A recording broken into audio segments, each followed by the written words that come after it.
And hello everyone. Looks like we've got microphone and everything going good. Alright, so hi it all. Apologies for the late hour of this. I normally do Workshop Wednesday at 9 p.m. Eastern Time. It's now 9:30, and the reason is, frankly, I fell asleep. Just straight up, several hours ago, I lay down on the couch to read up on something and felt drowsy, and before I knew it, 2 hours had elapsed. So it's okay. Time for some painting though. So tonight's plan, so if I'm a little out of it, that's why. Tonight, instead of a big hands-on craft project, I'm going to do some painting of miniatures, and we'll see how much of this I get through. Obviously, I've got a lot of miniatures here, all of them 3D printed, by the way. And I've got plans and ideas for a lot of them, but we'll just have to see how far I get with them. Again, I almost certainly won't paint all of them tonight, but I have ideas for pretty much all of them. And that's part of this thing, is giving you an idea of how I go about this process of painting minis. So I'm going to start with a glove. I always like to have a glove on one hand when I'm holding minis that I'm painting. So that's the glove. That's the hand that would normally get all sorts of stuff on it. I find if I try to paint with gloves on both hands that I don't really get good sense of touch on the hand that actually has a glove on it. So I like to keep that hand naked, if you will. Alright, so the first thing is these little Modrons. So these are crazy little creatures in D&D, and I just want to sort of touch these up and get them correct, if you will. The Modrons have these wings and these eyes. So all I've done is thrown some basic sort of copper paint on these. Now I want to go in and fix them up completely. So the issue I have, I'm gonna look at these a little bit, is that in some cases I didn't get copper all around the eye. I probably want to fix that. And then I want to put a little pupil in the middle. So what I'll do is I'll start with this, sorry, it's bronze color. But it's very hard to get the paint in there. So I'm going to grab a toothpick and use that, get some paint on the end of that, and use that to just get in these little spots next to the eye. And that will just get in that last little bit to make it look right. There we go. Now there's going to be some overlap with these. You're not going to be able to get it exactly right in a lot of these cases. That seems fine. But that's a good way of getting a lot closer than you were before to the color you're looking for. And the coverage you're looking for on these sorts of things. So there we go on that. Just realized I'm wearing the wrong shirt. I have a whole shirt I had planned for this. Oh well. So what do we got here? Why don't you stay? There we go. Yeah, no, he's fine. He's got plenty, and he's got. Oh, I could use a little bit more. Right here. There we go. Bit up there, maybe. Yeah. And I might go back in actually with white, like I know I will. Ooh, that's pretty. No, bit on the bottom. And anywhere there's, actually no, I take that back. Okay. Is I'm missing any? Actually, missing a little here and there. I can use this to touch up spots. This has pretty solid coverage. But I can use this to get in anywhere where I missed the prime color there. Okay. So there's the copper, or the bronze, handled. Now to go back in, there are a few spots where some of the bronze got on the eyeball. I want to fix that. That's easy to do by grabbing some white. I should have a like a tissue or something. I'm going to grab some white on the end of this toothpick. Now the toothpick is actually a fairly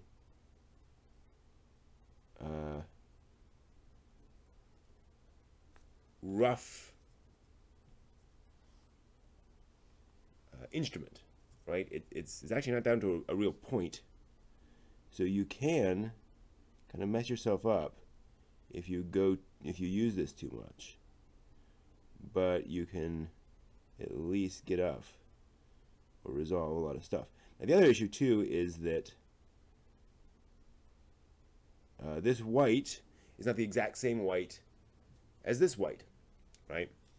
Seems silly, but it's true. A lot of different kinds of whites and off-whites and so forth. That can use some.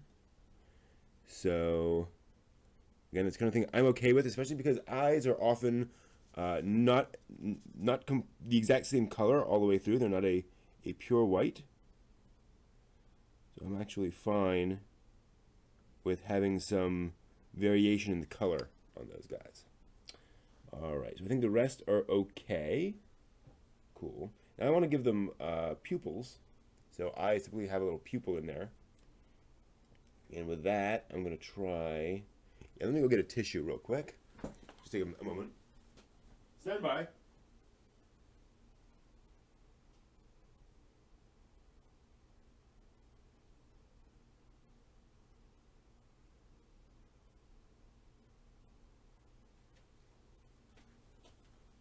This is so I won't cry. If I cry, I have a tissue. No. clean off excess paint and such. Okay, good. So I think I'm going to give these guys blue eyes. It's kind of like, whoa! Close your lids. I just like the idea of them having these bright blue eyes in these strange coppery bodies. So let's give that a try. Again, this is dry now, so I just have to go into my blue. I'm actually pretty low on blue. There. So I'm just going to I'm going to start with the ones that I didn't do any changes to. Just give them a little blue eye. Nice.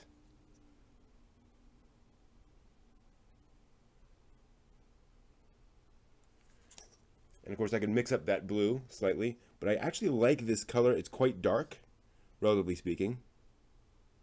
Obviously it's, it's blue, but that makes the color kind of noticeably blue, but not overwhelmingly so.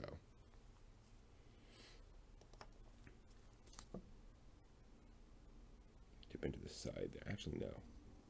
Nope. Ooh, a lot of blue on there. This will be interesting. Now, I have very shaky hands. That gives you a nice big dot.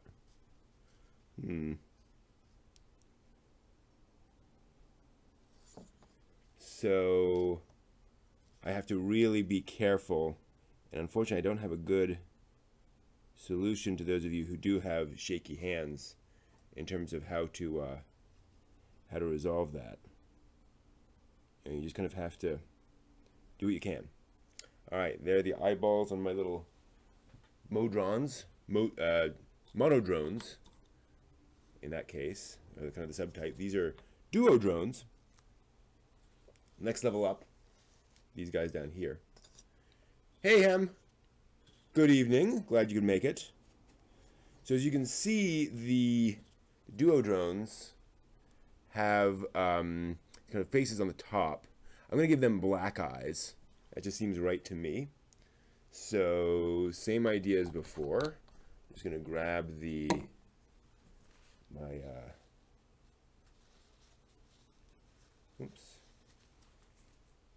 grab my toothpick. What's new with you, Hem? Go here and dot in. Ooh, got some on the side too. I scrape that off so I don't accidentally get myself. And I'm just going to dot on those eyes this black color. Cool. Need more. Need more black.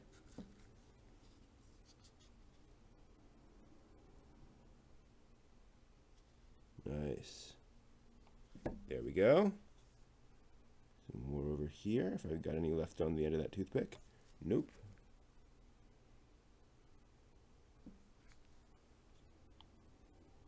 Oop, oop, oop. Okay. Got a little bit of black on the sides of that, but not the worst thing in the world.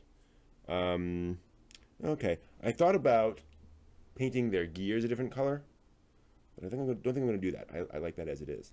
All right, so there's that. Go ahead and that's had enough paint. All right, so those. So I'm going to go ahead and move those off to the side. Let them dry. I mean, they're practically dry now. One of the great things about acrylics, they dry real fast. But yeah, okay. Now we're going to move on. I know I want to do, so let me kind of review a few things. Okay. So these guys are all what are called elementals in D&D. They are, a water elemental, an earth elemental, things like that. Learning more every day. Glad to hear that. Same here. Been really digging this whole medieval history thing. Really fascinating.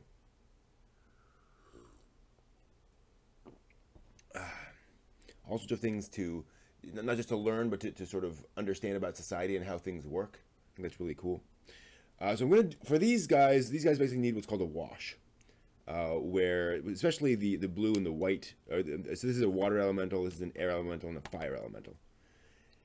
And the fire elemental, I may just put like a red base on and then add successive washes to. But like these guys need a sort of a light color that goes in there. But actually, I just remembered one thing I want to do is so you see there's kind of a face in this guy and a face in this guy too. Actually, I want to go ahead and add black into that.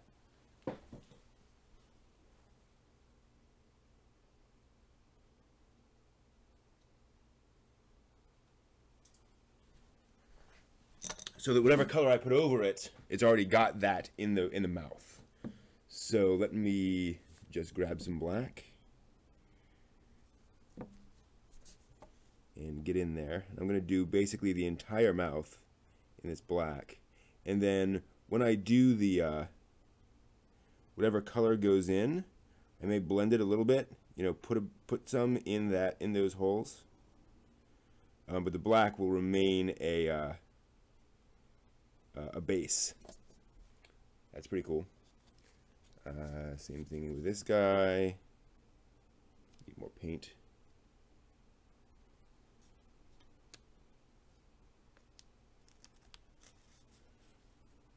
And again, we can always go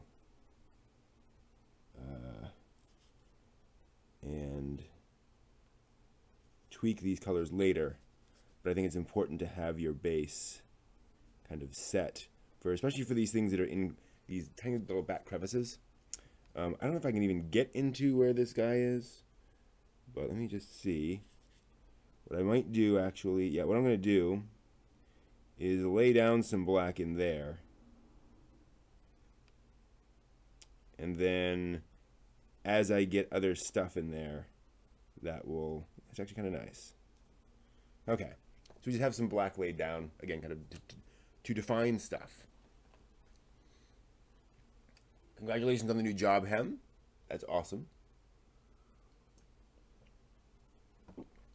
Always good when those things work out. So, like I said, I kind of want to, let's go ahead and do this kind of red base color on him. I'm going to go with there's a red and a black. I need to mix that up. Where's my little, let me grab my little jar. There it is. Not a jar, it's a little bowl. I'm going to take some red paint. Way. There we go. Oh.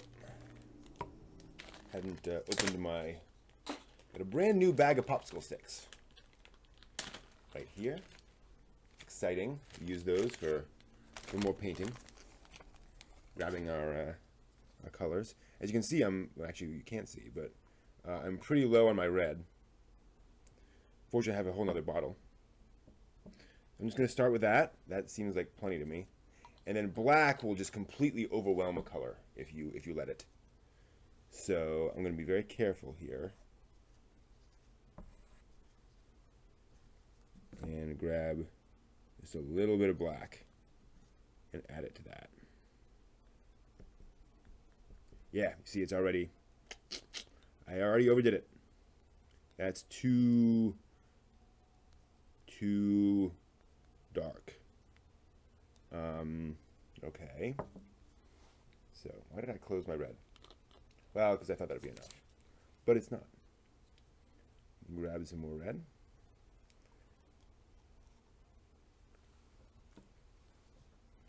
I can use that dark color, but it's not what I want as my base. My base red. No, I'm not really thrilled with that either.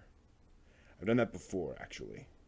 In fact, I think last week I mixed up a color very much like this because I just nuked my red with my black. All right, so I'm also getting paint all over myself. Africa, cool. Ooh, DNA analysis. That's awesome. I have not done that, but I would like to. Oh, come on. Sorry. You know that tissue that just doesn't want to come out of the box and just hangs on no matter how much you mess with it. So let me look at the what we've got here for the color. It's always nice to double check what you're doing against sources. Yeah, it should be a bright red. So, what I'm going to do is I'm going to do a base of just straight up red on this guy. Good. And then I'll add other colors onto it. We call dry brushing. In fact, I might use that a little. But this nice bright red will serve as a decent starting color for our fire elemental. One nice thing about painting minis is that you are working on a fantasy game where things are meant to be bold, right? So if your colors are kind of, you know, a little over the top, a little obvious, that's all right. That's part of the fun of the game and the fun of what you're doing, is you're making something that's kind of big and iconic, and makes a strong impression. So you can just have fun. You can just, you know, make whatever you want, and then see how people react to it, and then go from there. Ooh, and a big old blob there.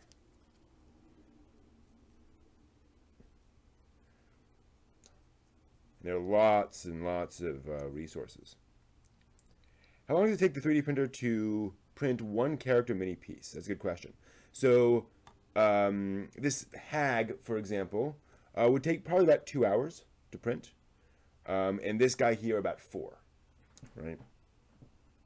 I gotta keep reminding myself to keep these things where you guys can see them. That's kind of the point of this whole stream. So that is kind of the idea there. Please remind me if I'm holding this in a spot where you can't see them.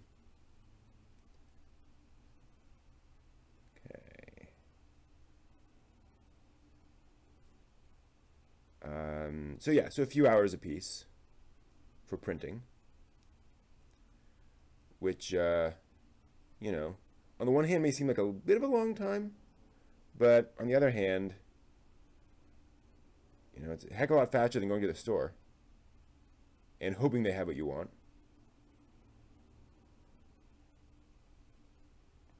Okay, and again, this is a fire elemental. He should be red. I mean, he is nothing but fire.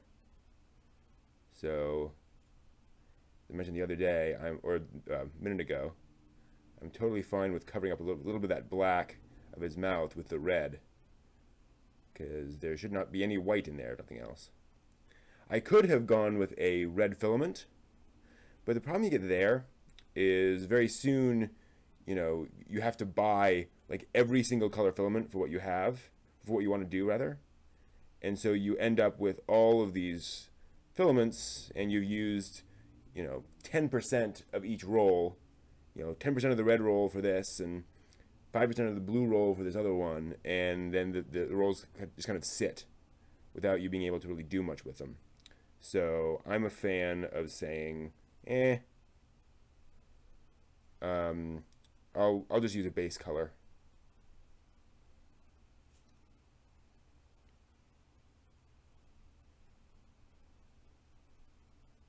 Just a base white or base black. I mentioned before how I do like painting minis black. Or sorry, printing minis black, because when you do that, any parts you don't cover with paint just look like shadows. On the other hand, you sometimes need more than one coat when you're doing that, because the black will kind of shine through. I like to do a quick coat on the bottom. That just ensures that I've gotten everywhere. And let me just brush off some of these. I know I got a little bit too much on the hands there. Okay, don't want to really goop this too crazy. Let me just check, look for other spots. one other advantage of using this one single solid big heavy color is that if I ever have a problem with this and I ever need to go back and add some more paint, I don't have to remix it. It is that red. Although I'll be having multiple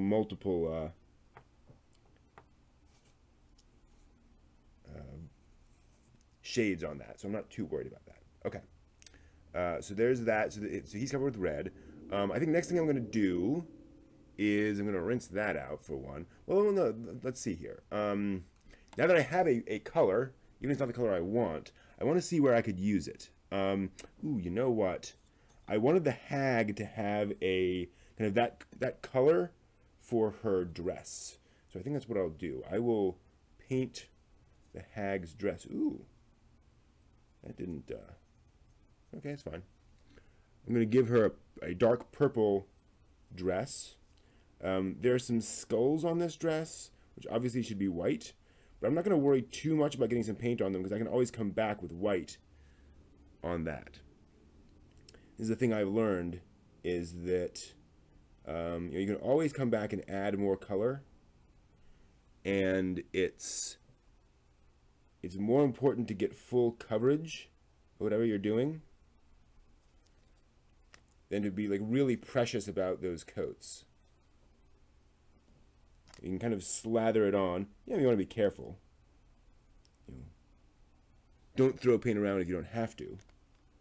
But in general, I'd much rather have a really strong first coat, so I don't have to come back over it.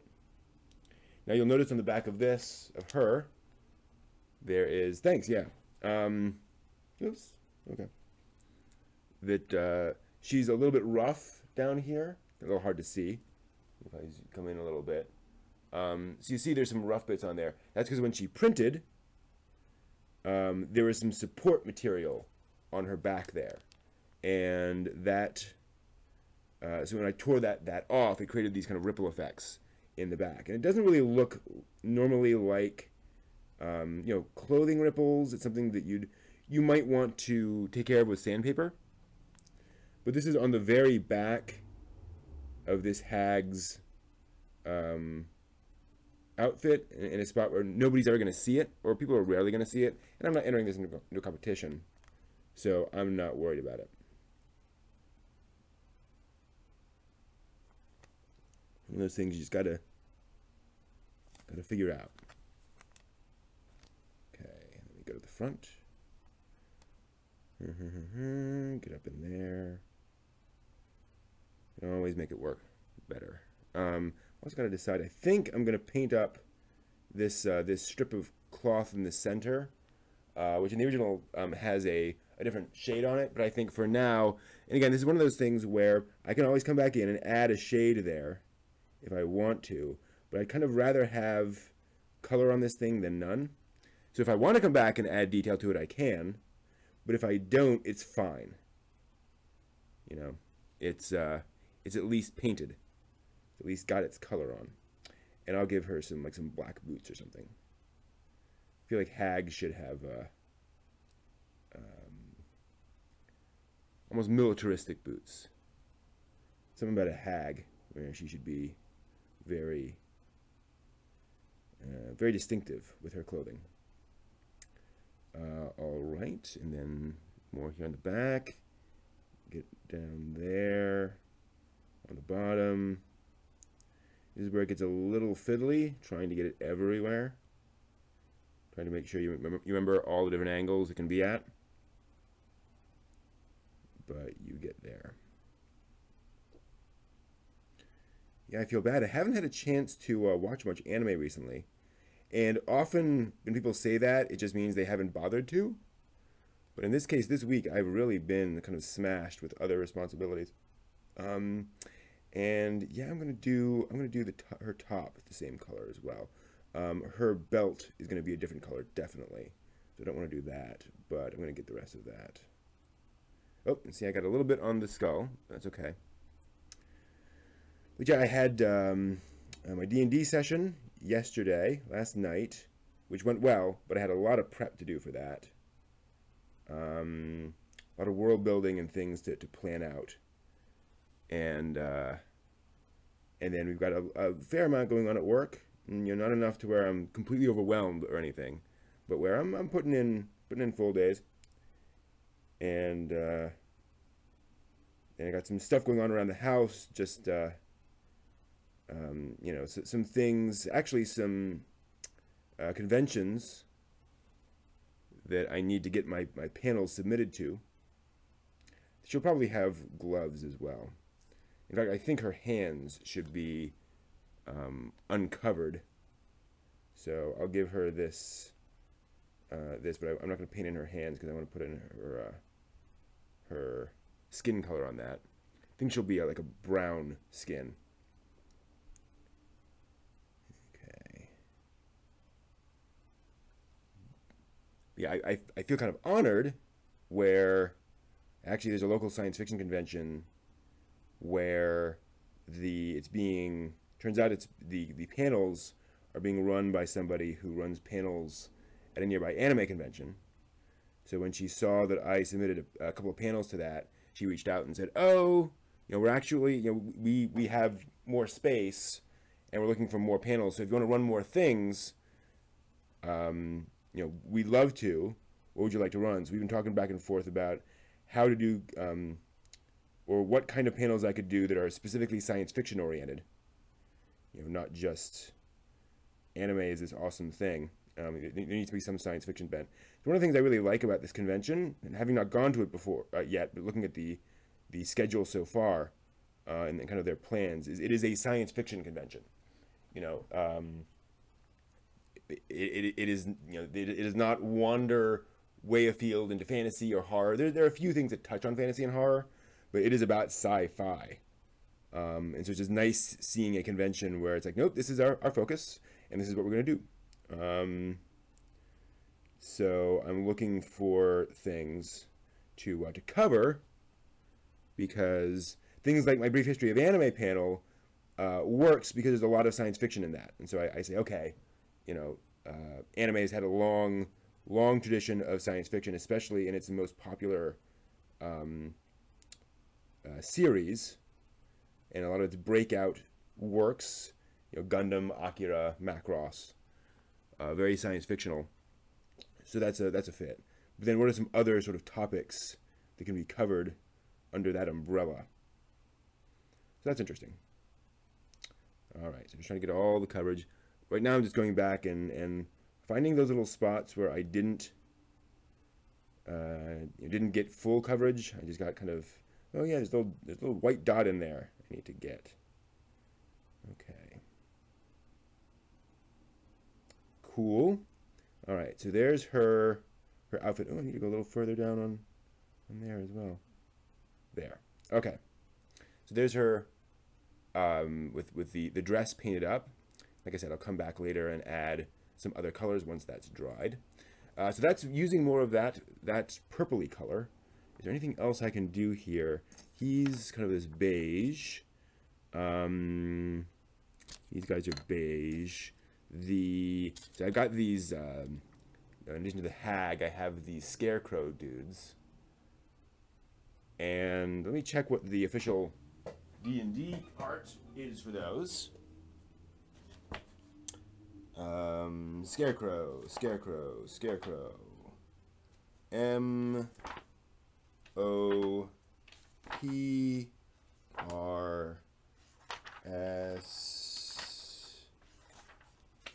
You don't have to match that exactly, but I like that. Yeah, so the scarecrow is all sort of a light beige color. It's all sort of sack colors. Makes sense. So I'll probably go with a light brown with some white and some yellow, something along those lines. Okay. But that ain't gonna help. Yeah, and then this guy, I've got a villager I want to paint up, but I don't think he makes sense to give him a purple. Okay, so I'll be back in a moment. Meanwhile, let me show. Actually, I probably won't show that. Let me show a bit of a panel. You guys get to see a bit of a my history of anime panel. So now, again, imagine you're 8 years old. There's been very little in the form of animation for you, in the form of entertainment in general for you. And that entertainment you've been getting has not had the impact of Hollywood's evolution of film. So you go down to your local manga rental shop, and by the way, yes, this is how you got your entertainment back then. You had to rent it. You couldn't afford to buy it. And you open this book called New Treasure Island. Reading in the manga way. You have this young man in a car who's coming towards us. We see a puppy reflected in his eye, and then he stops, and fortunately the puppy's okay. He goes out, picks up the puppy, drives off in his car so fast that the background is blurring. I've read interviews with folks who were kids at the time who said they realized when they got to that last panel, they realized they've been holding their breath for the entire time because they had not seen this kind of dynamism in manga. This sense of drive. Also, this was set a couple of dozen years in the future. That is a Japanese teenager who can afford a car. And it's like 1947 at this point. Hello! No one was assuming that in Japan at the time. So very forward-thinking, very positive about the future. That, that manga was written and drawn by a young man named Osamu Tezuka, seen here much later. He was 17 years old when he drew that. And this had a profound effect, eventually, on manga. Tezuka had this advantage that he was 17 years old. He didn't have any of the baggage of any of the existing mangaka and the existing creators. So nobody was looking at him and wondering what he'd done during the war. And he was creating these very forward-thinking, very positive stories. And he became very important a little later on. Meanwhile, as time goes on, Japan begins to rebuild. And some folks working in film start looking over to the West, saying, hey, Walt Disney's doing really well for himself. We should emulate that.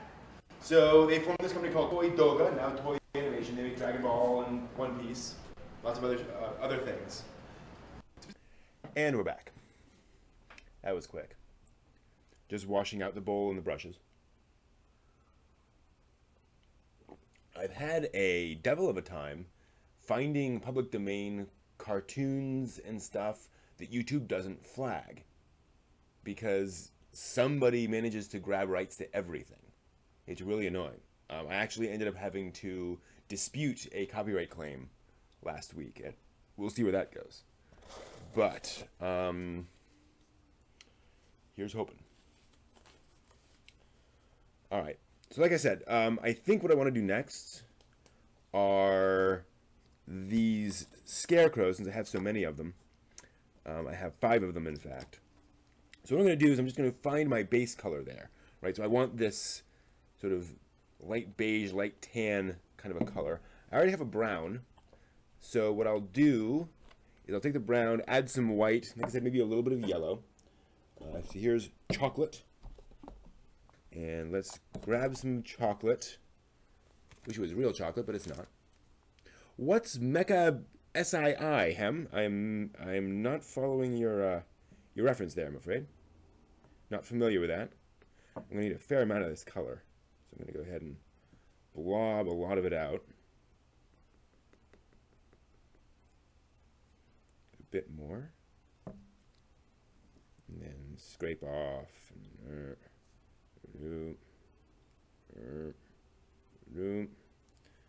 Maybe a little bit more. Yeah, a little bit. Okay. So there's that. Then we'll add some white.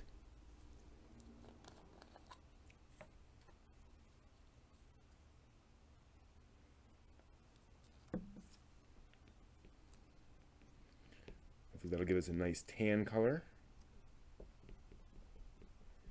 Yeah.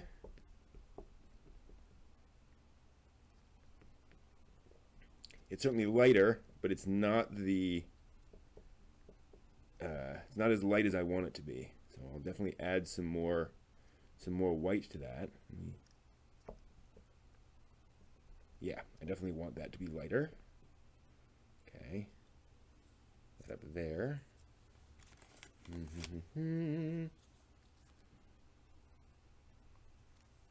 Yeah, big old blob of white.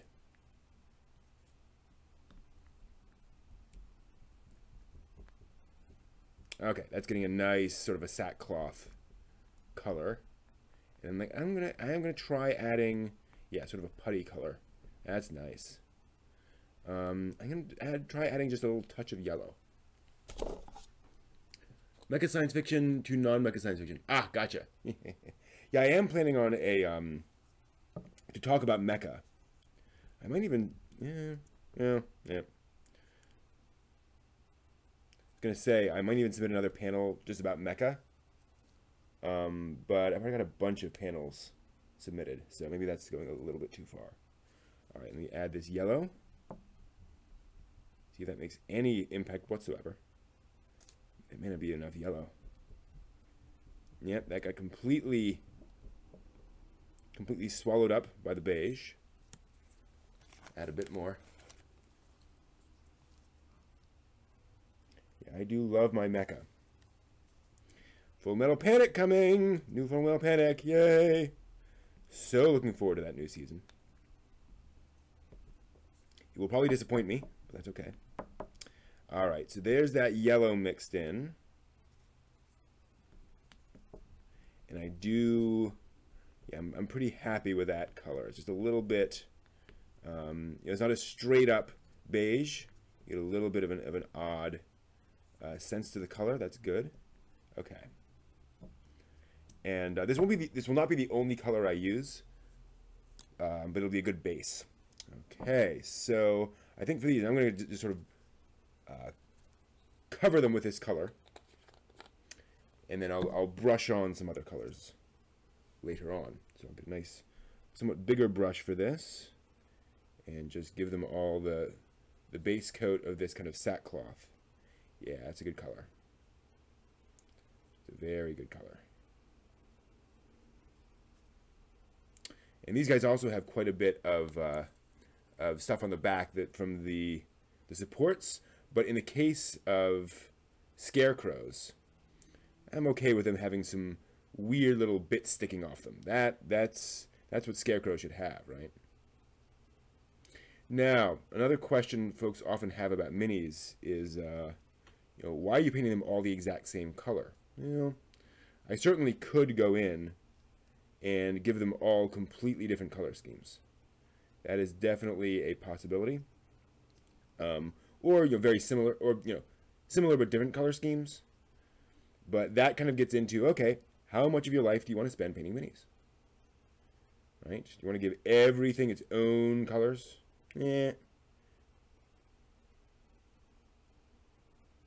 Not at this stage. At some point in my life, I will probably come back and make all these exactly right. Live action FMA on Netflix. Yeah, I never got into FMA personally. Nothing against it. Just watched the first few episodes and was like, okay, this is very angsty. And just not my cup of tea. At the time, but I'm curious to see what that'll do. I will probably never stop mocking it for its racial casting. The choice of that I find very funny, given all of the criticisms about Ghost in the Shell. But that's, that's a minor thing. And that's just me kind of feeling my oats. Which is an odd turn of phrase, let's be honest. Have you watched FMA, Hem, either original or Brotherhood?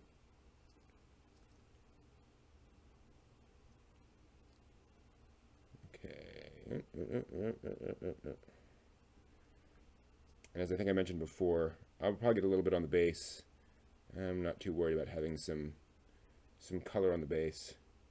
That's almost inevitable. All right. So there's the base coat of one of the scarecrows. I like that. And we'll come, like I said, I'll come back in and I'll brush that with like a lighter brown color. Oops. I missed some of his sleeve. Oh, and I missed some of his hand too. Wow. Not paying attention there. How's the other? That's fine. Okay.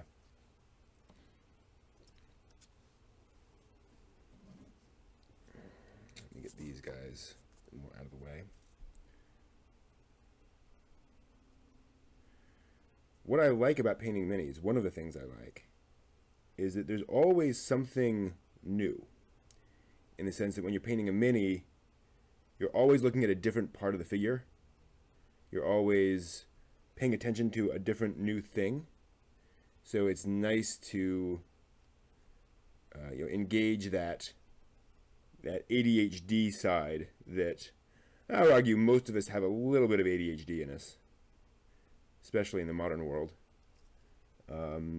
Just being able to constantly have something else to pay attention to as you're working on this mini. Kind of nice. Let's see here.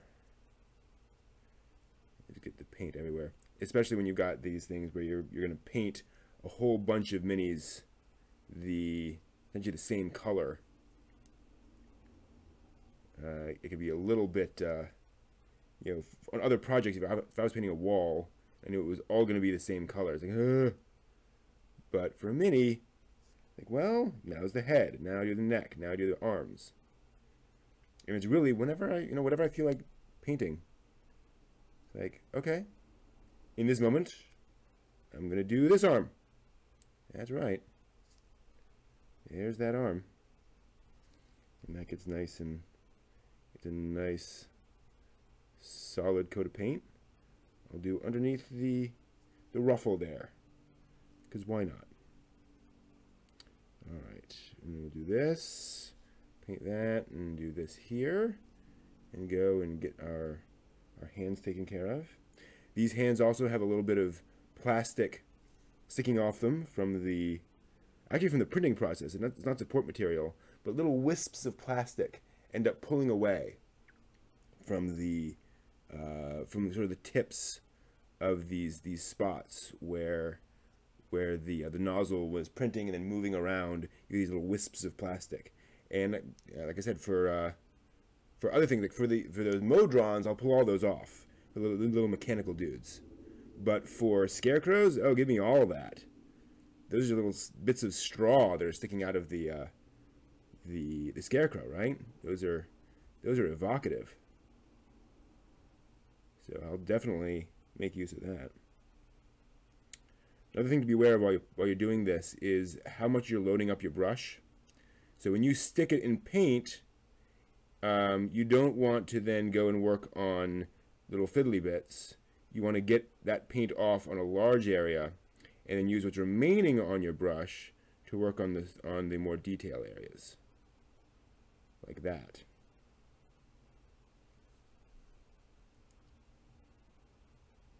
So you can be a little more tactical with your use of paint, knowing what's on your brush or what isn't. You can go in and get some really nice detail work. As you learn how much paint is or isn't on the brush, as opposed to just slopping it on everywhere. Although sometimes it's fun to slop things on everywhere. Okay, get the inside of this leg, and I think that's pretty much it. I'll just have to do my once over. What else? Oh, the back of these feet. Make sure these feet are nice and colored in. A little bit in there. Back of those feet. Oops. Yeah. Yep. Hand shook. My mistake. All right. The bit right in there. Okay. Good. So there's him drawing. Moving on to number 3. Saw half of one season of FMA, then caught a few episodes here and there. Not a cup of tea. Yeah, I don't like Attack on Titan either. Well, it's ugly, is one of my problems. And that's kind of an obvious thing, but I just, that art style does not appeal to me. I remember having a conversation on the Discord a while back about how I don't like it, or I don't watch shows where the main character is an unredeemable a-hole. Because I wouldn't want to spend time with them in real life, so why would I want to spend time with them in fiction? And somebody basically said, well, but that's a valid choice for a protagonist, right? It's like, well, valid in the sense that you can tell a story about that, but there's the question of, will anyone actually watch it, right? Of what does the audience actually want to watch? And for me, that is a choice that makes me, turn off. It would be like having the main character of somebody be a child molester, right? Like, it's really hard for people to get beyond that. I'm sure you could tell an interesting story about that. Heck, Nabokov kind of did with Alita. But, you're definitely fighting an uphill battle when you got a protagonist with certain flaws. And for me, one of those is the main character being a jerk. And so the problem I have with Attack on Titan is that it's this very angsty, very, very, everyone's very, very dramatic and very serious. And just all the melodrama of that just turns me off. Angsty teenagers, really seriously angsty teenagers, turn me off. I can deal with some angst here and there. Heck, I like mecha series. You want angst. But that angst is part of a larger story. It's not, it's not what's happening all the time every episode. Not that Attack on Titan has it all the time every episode, but it happens, it is much more front and center than it is in, Zeta Gundam, say. Or Original Gundam. Where, sure, some characters have angst, and are angsty, but there's a lot more going on for those characters. Those characters have other things to do than, and they have other states than just angst, or desperate fights. Yeah. Well, I guess it's that whole Dragon Ball Z thing, right? Where when you're 8 years old and you're really excited by the idea of Superman having huge long fights with people, Dragon Ball Z is really, really exciting. And then it sticks with you, and it doesn't go away. Maybe you hit that when you're 12 or 15. But the average 40-year-old looking at Dragon Ball Z, like, that's just not an interesting story for the average 40-year-old. Right? It's a very simple concept. Same thing with Attack on Titan. It's like, okay, these giants are attacking and we have to fight them off. Okay, okay. And yes, it's horrible and tragic, but like we said, just not our cup of tea. And yeah, that art style, man. Again, a very much intentional. It's meant to be gross, but that's okay. And it's actually a something that I take comfort in. This idea that you can do something really weird, really, where the art's really bizarre and odd, and it can find an audience. Something that weird can be successful, and that's cool. People will really latch on to it. Now, Attack on Titan is a little different. I mean, the manga was successful enough. They really pushed the anime series. I mean, that was heavily advertised. Kind of like Dragon Ball Z, where yes, I mean, it certainly got there because of fans reading it and liking it. But the anime series was kind of advertised to success to an extent.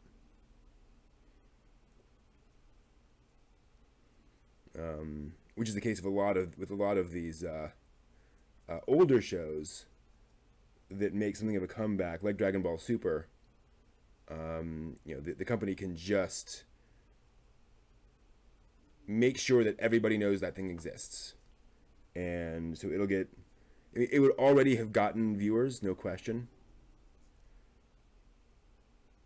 But that advertising can really make a difference in terms of making something, turning something from just, well known and watched into a super successful show. It can it'll push it over the edge.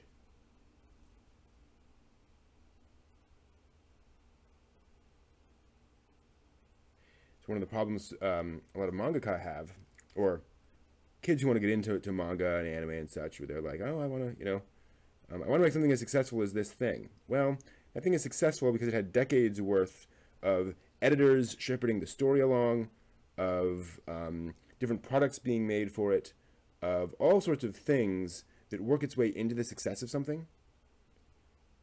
It's not purely, this guy did a great story. That is usually the impetus. But I'd argue, Dragon Ball Z has the opposite of great story. Dragon Ball Z succeeds despite its story, not because of it. But these things are much bigger projects than just an artist sitting down and drawing something, for better or worse. That's true of a lot of different projects where things go. I've been following this YouTuber, Matt Colville, who gives D&D advice for running D&D.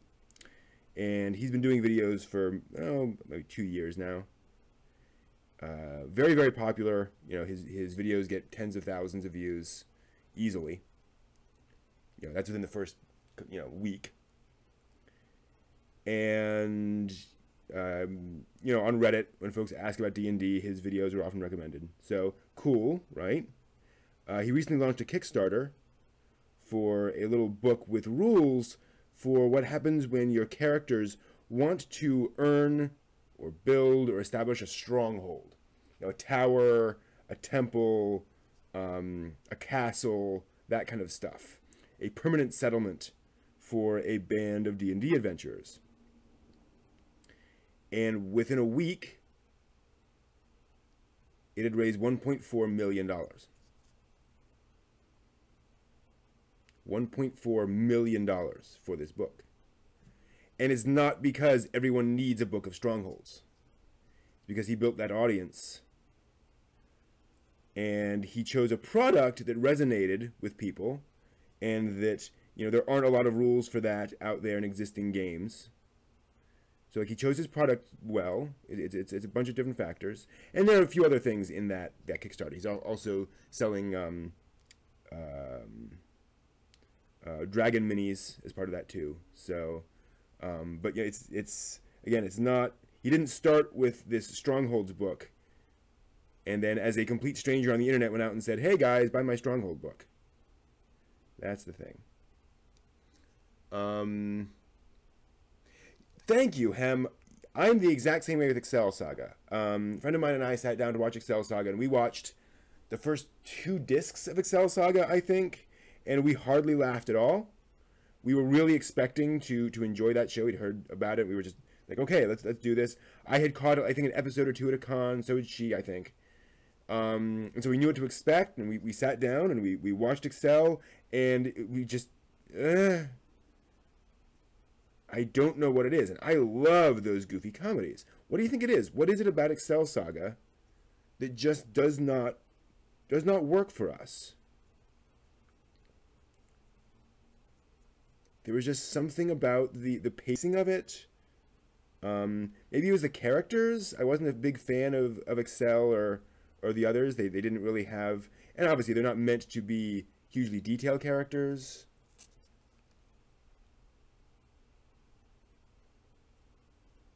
But what is it about Excel Saga? compared to all the other, goofy, screwball, over-the-top comedies that I know I love, and I'm sure Hammy you love. What is it about Excel? That is a mystery I'd like to solve.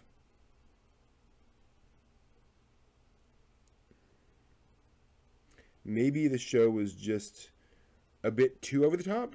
It was just kind of like everything's for the lulz. And so the humor never felt grounded, right? Like you never understood what was a joke and what wasn't. So nothing felt like a joke. Maybe that was it? I don't know. Doesn't quite feel right.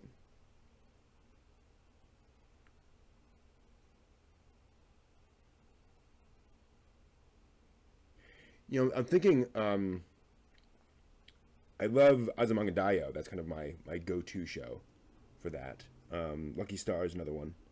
And one thing those shows did is they spent a fair amount of time establishing their characters before really getting deep into the comedy.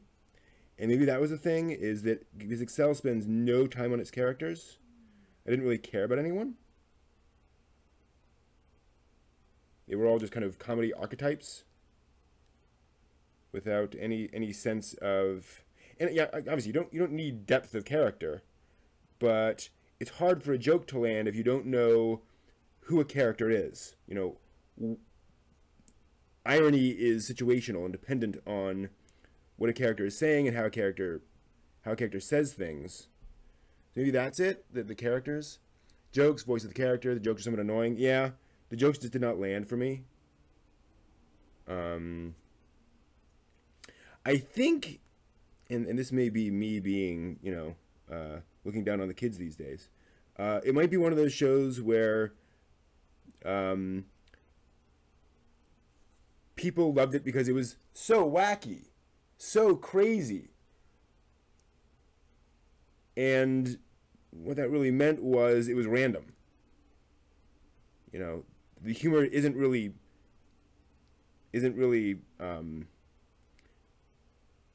thoughtful.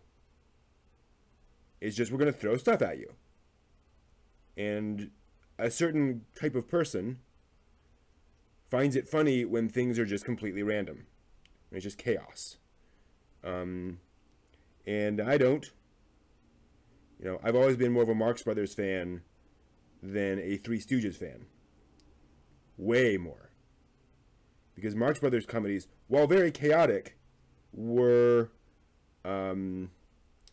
always had a meaning behind them, right? It was often tweaking the nose of the powerful.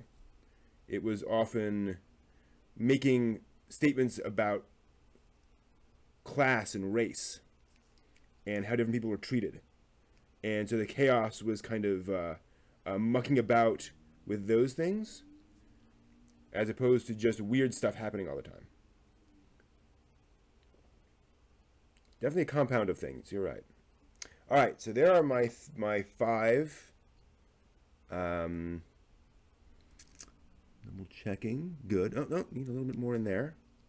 Didn't get right up in there. There we go. I'm going to kind of double check these guys to make sure I've got all the little... Well, need a little bit more in there. Good. Yep, right there. Okay. Ooh, right up in... Now I'm getting a little noodly myself, where I'm getting to spots where no one will ever see. Good. Good.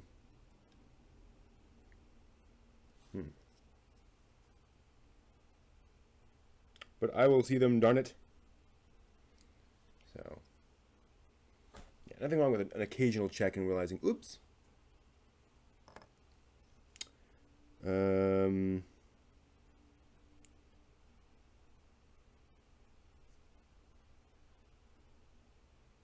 That's a spot that needs some brown. Oh, and all the other one too. So easy to miss stuff. In so many endeavors. There. All right. little more. I seem to have a problem with that back shoulder bit. That joint. All right. There we are. Good evening, Sunil. Good to see you. All right, well, that's done. Let me... How am I doing? He looks very shiny. But I'm not getting any paint off when I touch him. Okay. So this guy is effectively dried. So now I'm going to start adding more colors onto him. And what I'd love to do is... Ooh, you know what? So these guys, as you can see, have this brown. I'm going to go ahead and paint up them with that brown color. It's not exactly the same, but it's close enough. Now, where's the... There's the brush I was using. Okay. So they just have the brown for that. That's great. I'm glad I noticed that. Ordinarily, I'd go in and do their skin first, because now it's going to be hard to go in and do that. But since I have the color right here, I might as well get this done. It's going to be really hard for me to paint up a green in time, so to speak.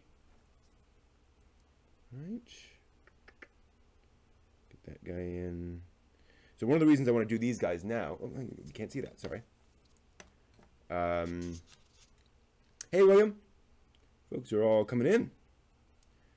One of the reasons I want to do this guy here is that I painted this mini, and I want to have it kind of on hand to remind me of the color scheme. So it's one of those things where while I'm chugging along, I can go, oh, I have that green. Oh, I have that color. And I can go in and finish those guys up while I'm doing the rest. So I will get this color on these guys, and then I'll go back to the fire elemental and do some dry brushing on him to give him what I'm looking for. And again, I'm gonna be a little. I'm fine with brushing some of that on the other parts of the mini, because I can always come back over the mini and add and fix that with the next color.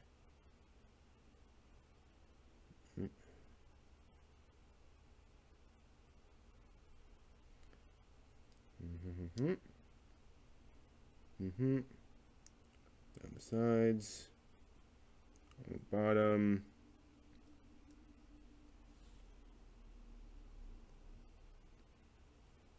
Exactly, Hem. Nadesico manages to do wacky comedy and then other things. It's balanced.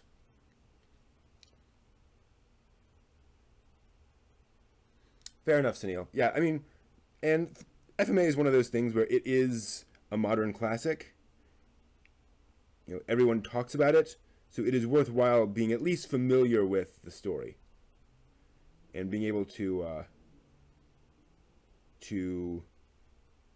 understand who the characters are and so forth. I will probably never finish that. I'll probably never watch the entire thing, but I've watched enough to understand what the basic concepts of the story are, who the characters are, what they're struggling with.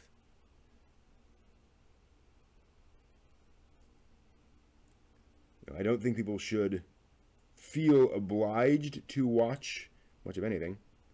But there's certain shows where it's like, yeah, you don't have to watch it, but you will certainly be better off being able to speak to it intelligently, being able to at least understand what it is by watching, like we say, a few episodes or reading some of the manga. I think that's wise.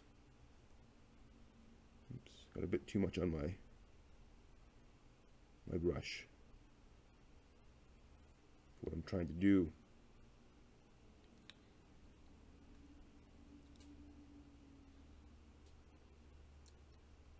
Remake's coming, Legend of Galactic Hero in April. Excellent. It's not that I'm not interested in Legend of Galactic Heroes. Well, I am uninterested, but I will say it did not leave a good first impression. That would be a good way of putting it.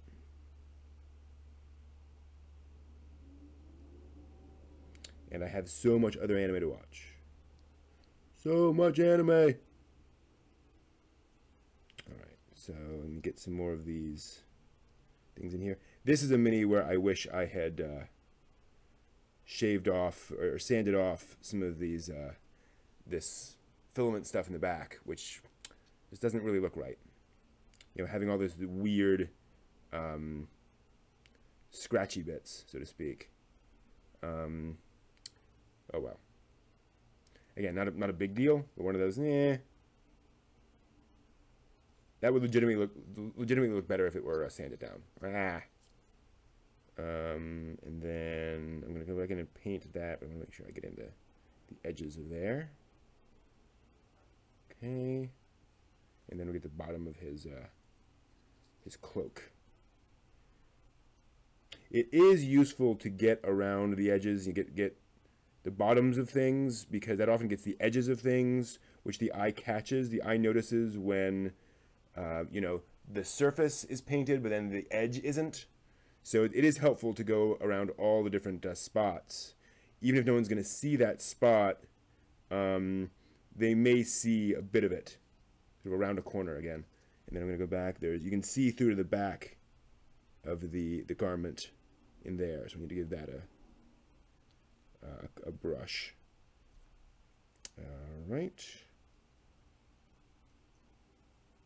And there's some back there as well. And back there as well. In fact, I think I'm just going to go back. I've got a fair amount of this color. I'm just going to go in and give it a whole bunch of this brown. And then I can always add the color for the boot. But at least I have a base in there. So somebody's looking in, they at least won't see white, right? For those curious, this is a Githzerai monk from D&D. The Gith are an ancient race who were enslaved by these really nasty creatures called Mind Flayers. And the Mind Flayers are basically telekinetically control or psychically control other people and enslaved huge numbers of creatures. So they're really nasty and they're really unpleasant people.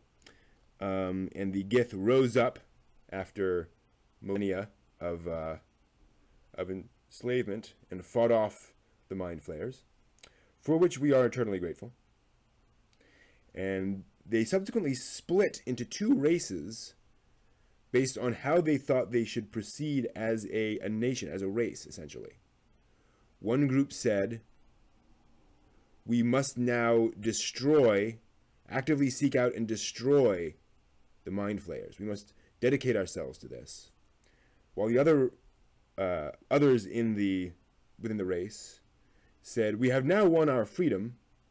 Let's go and establish ourselves as a race. Like let's not spend all of our time on this one thing.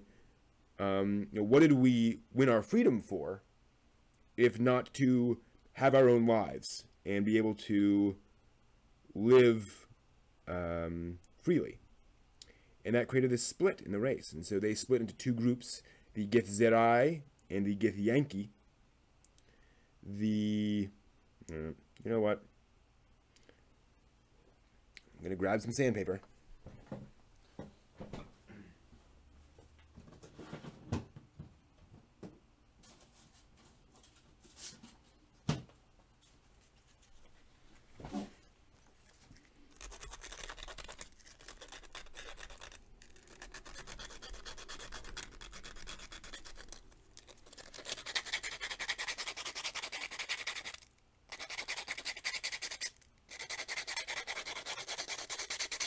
This won't get out every single nook and cranny, but actually the paint will get in a lot of those nooks and crannies.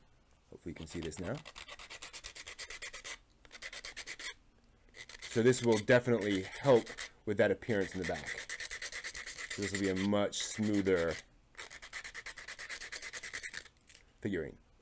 Yeah, let's give that a try.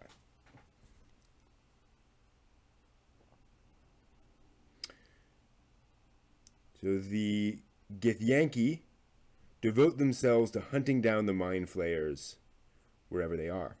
And again, we are kind of grateful for that, because the mind flayers should not be around. They are very dangerous.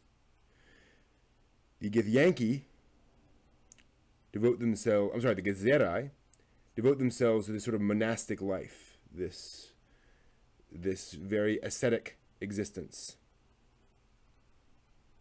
and a life of self-improvement and such. And there's bad blood between the two, because the Githzerai believe that the Githyanki are just consumed with vengeance and these sort of negative emotions, whereas the Githyanki are peeved because they could have twice as many fighters taking out mind flayers as they have now, if just these dang Githzerai would come on board, right? They're like, we could finish this if you guys weren't sitting up there in your monasteries in the elemental chaos, devoting yourselves to inner peace. We got mind flayers to kill. I've always found that to be an interesting bit of D&D lore. That you have this race split along ideological lines of what to do about a real problem in their world. And you can kind of see both sides of it. Right? There's this big menace that needs to be stopped. But on the other hand, if you spend all your time focusing on the menace, then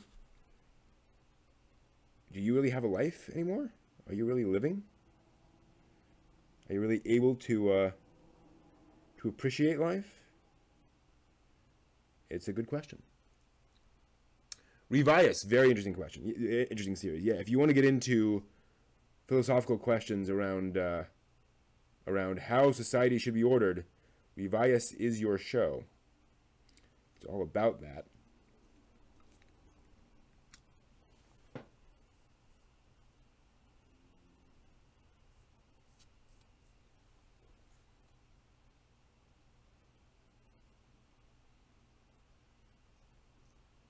So I'll disagree with you there, Sunil, in the sense that I think Cowboy Bebop is an excellent show to show to non-anime fans, as long as you explain to them that it is not a typical anime show. Right? It's kind of like starting somebody on Western animation with My Little Pony: Friendship is Magic. Right? It's a fantastic show, but it's not like other shows out there. So it's one of those things where, okay, so do you start somebody with an average show? Do you start somebody with a show that is right down there in the middle? Or do you start them with something that is remarkable and tell them, well, there's never that much remarkable in any medium. So I'm fine with recommending Cowboy Bebop to new fans.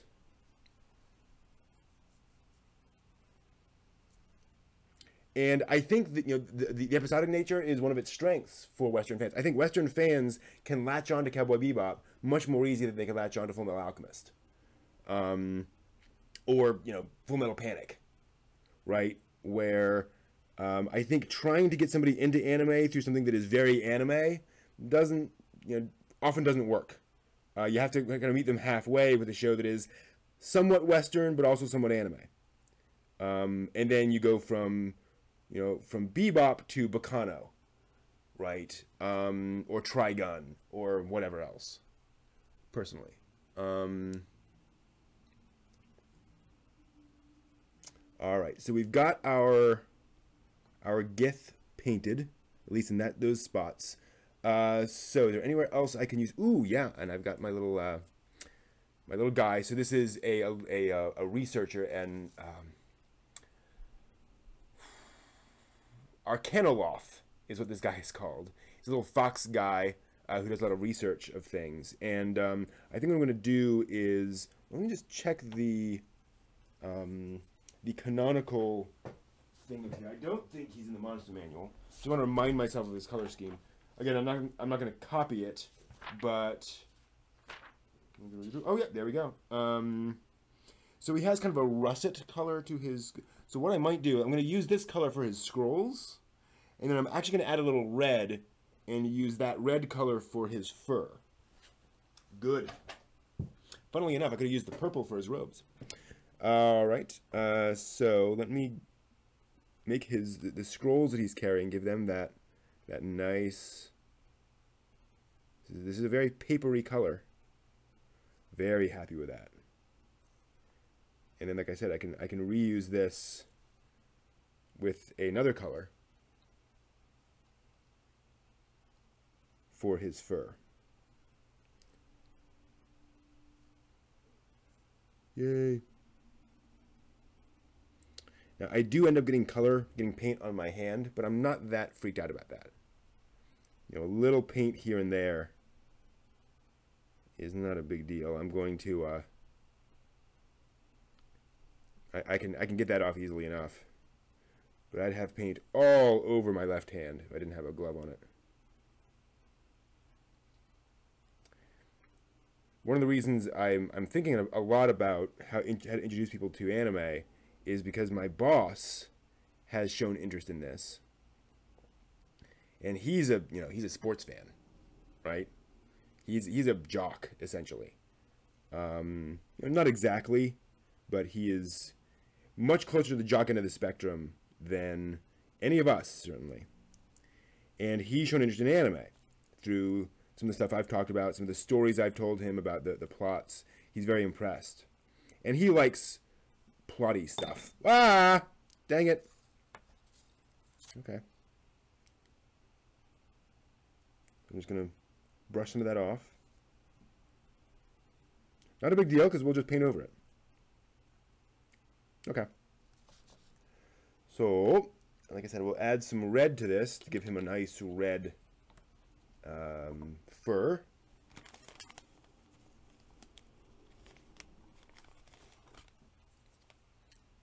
Which under Robin? We have 100D. Totally.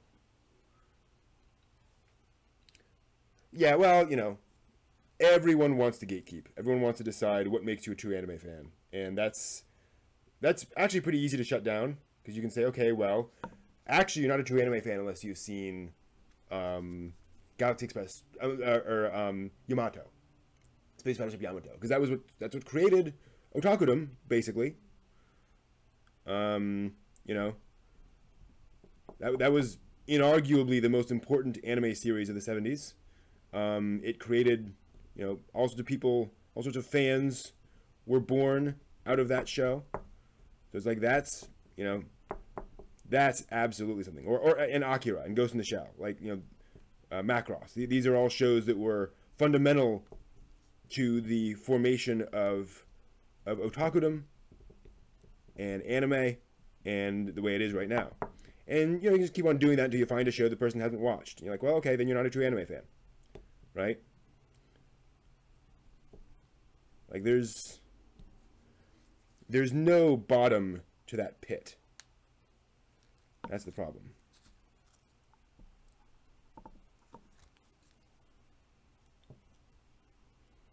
There's very little paint left down here, actually. So I'm having trouble getting a color worked out. The red just really isn't working its way into that beige very well. The beige is kind of soaking up the red. So we're getting this interesting color. I like it, but it's not really what I'm after. It's kind of nice though. Yeah, let's add a bit more red.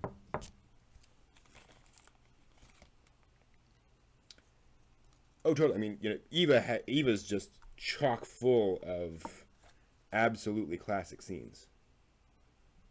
One of its strengths is that it is extremely well directed. You know, the cinematography in that is amazing. Okay, so I'm getting a nice, pleasantly reddish color, sort of purpley.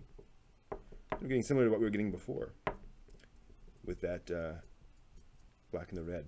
All right, I'm happy with that as the fur color for our little fox guy. So I'm just going to go back and use that same brush. I'm okay with that. Mix it around a little bit. And give him that. Yeah, that's a nice color for his fur.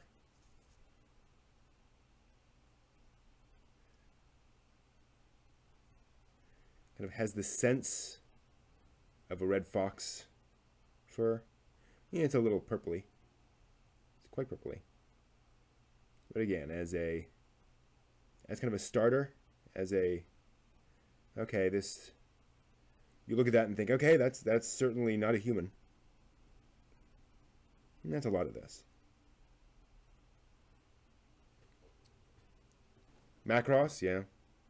Well, I mean, Macross is underrated. I would argue Macross isn't necessarily underrated. It's just unknown. It's just underknown because there's very little of it that's been able to come out here for reasons we're all familiar with. And so it's remained relatively obscure. I think people who love it do talk about it, so it's not underrated in that sense, right? I see where you're coming from. I apologize for nitpicking your word choice there.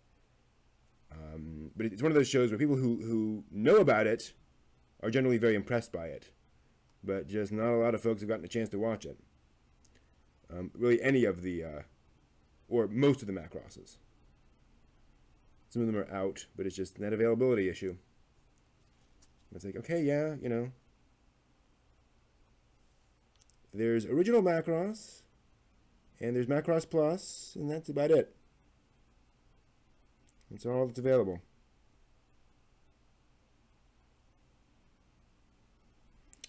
One of my players is going to love this character. She's a big fox nut. Loves foxes. I can get in there. So when she sees there's like a fox dude, oh boy.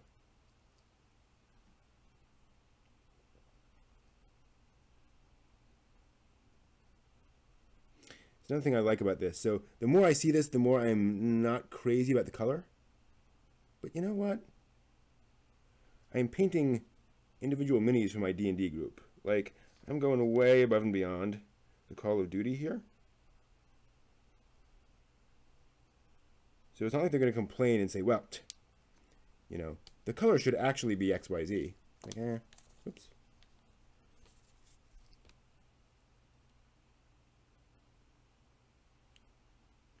So there's not much stress when it comes to these things, which I rather like. All right, we'll give him a head of this paint.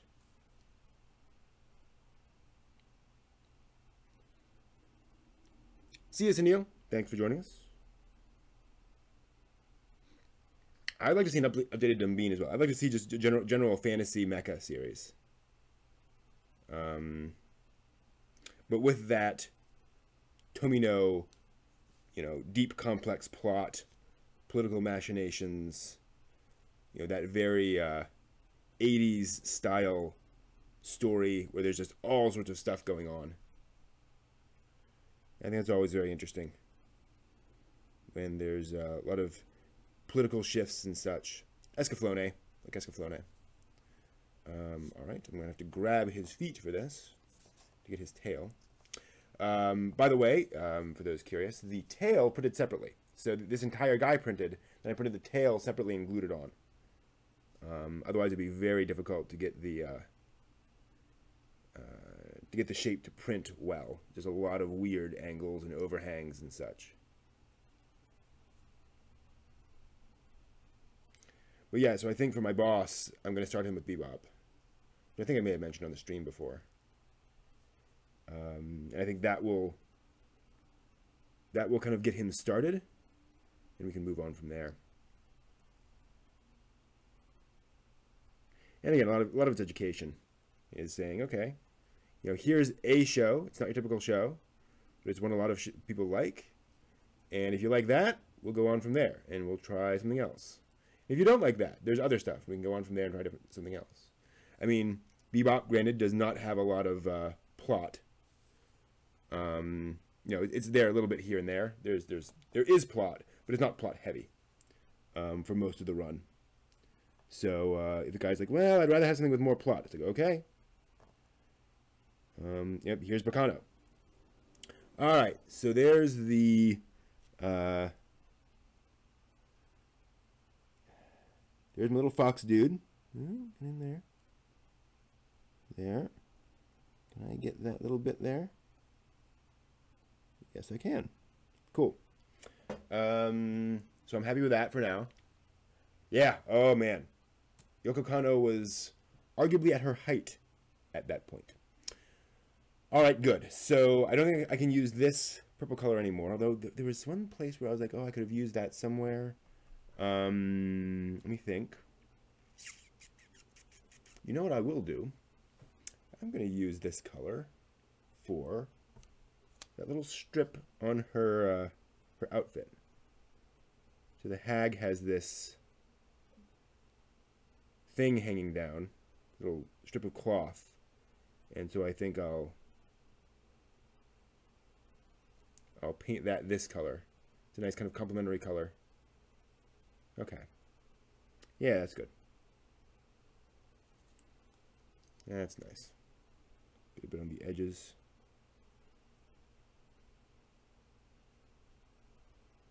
There we go. Get the bottom, get the edges.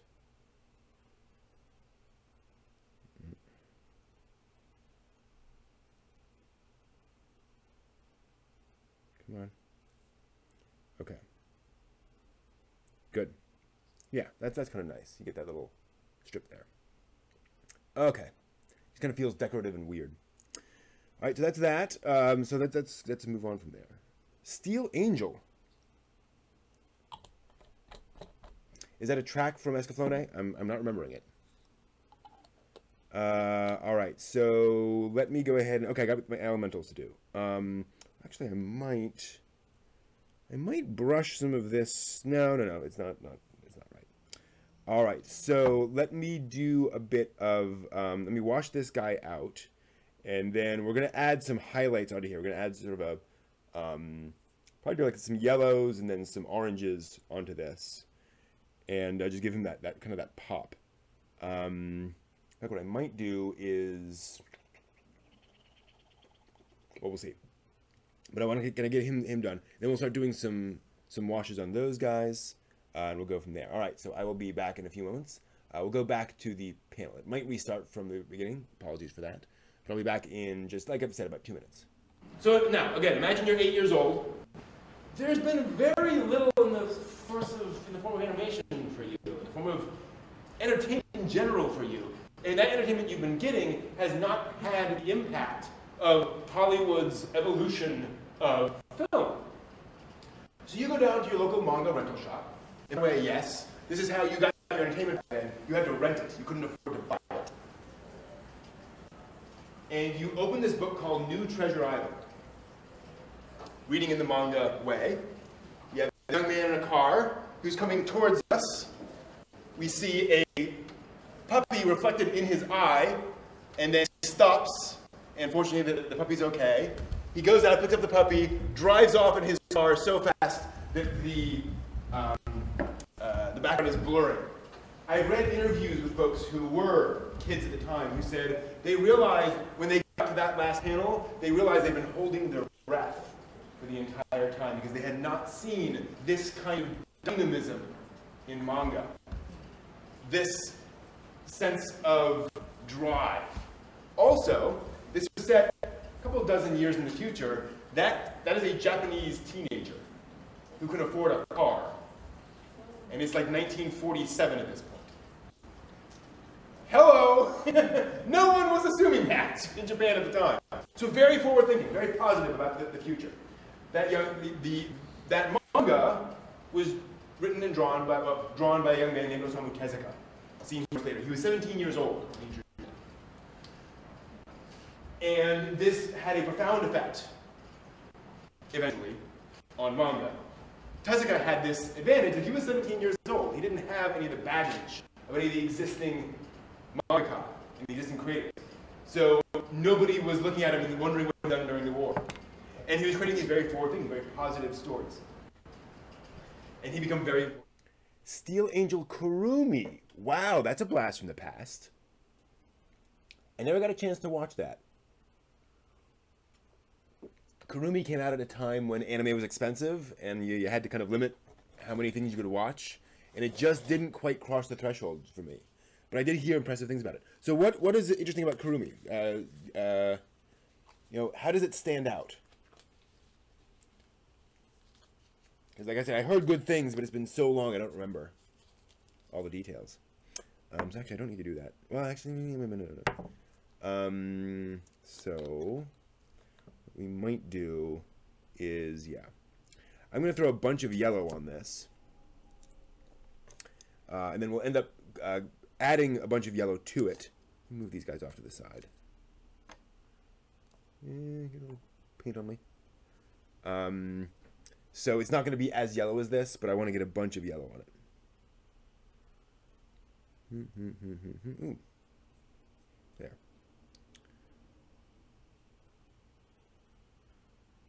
I'll end up going back over this stuff with like an orange. But I'm deliberately not putting a lot of paint on this, and I'm letting it, letting some of the red show through. That's very deliberate.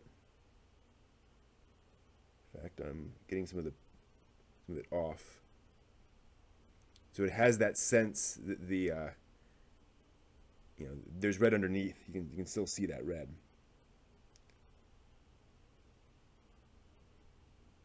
It just adds some texture, some complexity to the creature, to the sense of it, and again, it's fire.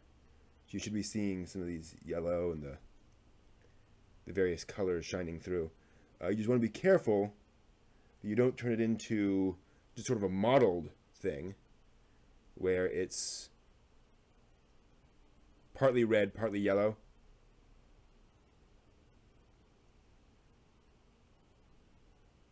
Want to make sure you get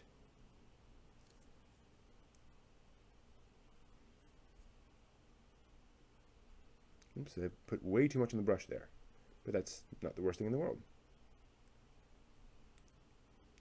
In fact, might do more of that up here on the top. Yeah, I kind of like that. I like the idea that his head is more, has that stronger yellow. The idea that that's the hotter part of him. And you can see some of the other stuff coming through. So then I'll brush some of that off and do the rest of him. I think what I'll do is I'll dry brush the bottom and just kind of get yellow, get little bits of yellow all over him. Then I can come back and add it more strongly in places. I just kind of want to get yeah, that's cool. So I don't know how well you can see this, but I'm just getting some yellow highlights on the guy.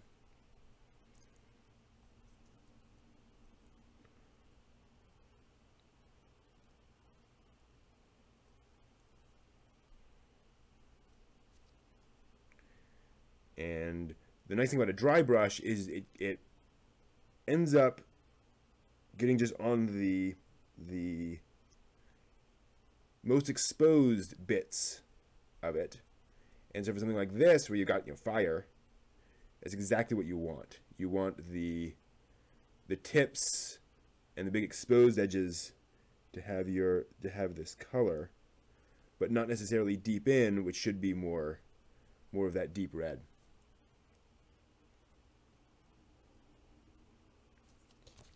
Okay, a bit more in there.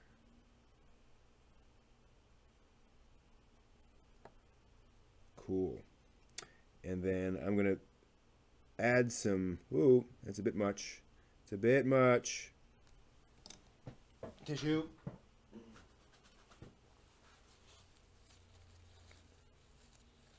Let me wipe some of that off as much as I can. There's only so much paint you can wipe off. Okay.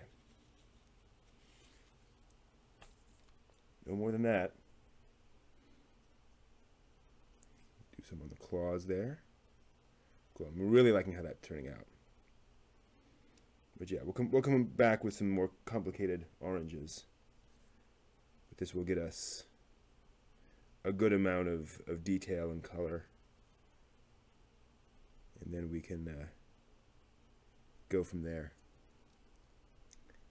All right. Cool. And I see if I can brush in some of that stuff. Not a lot around the face, so I think I'm going to try getting a dab of yellow, brushing almost all of it off, and then getting in there and just kind of dabbing around the face. Good. Yep, that adds just a little bit of yellow, just enough to give it that sense of roiling fire. Sweet. So now, in fact, I think I'm just going to do this on here. I'm just going to take some yellow and put it right there. And I'm going to take some red. The last of this bottle of red, probably.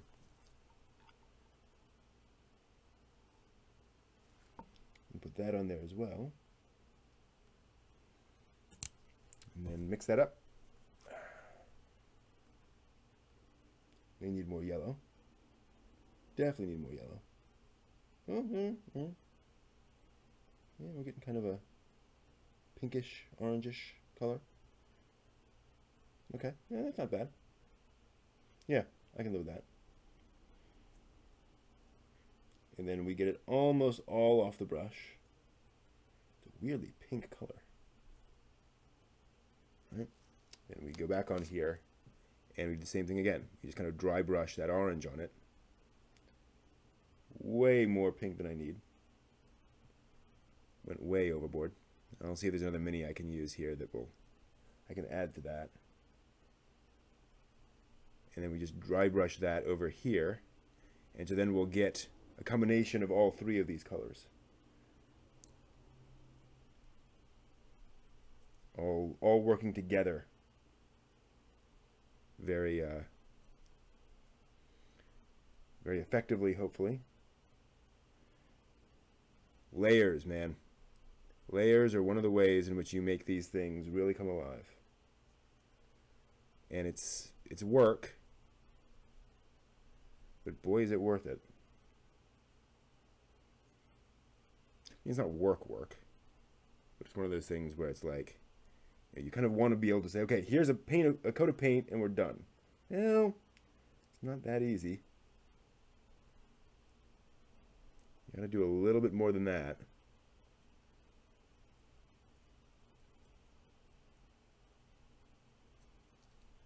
But you do it, and your work starts to pop.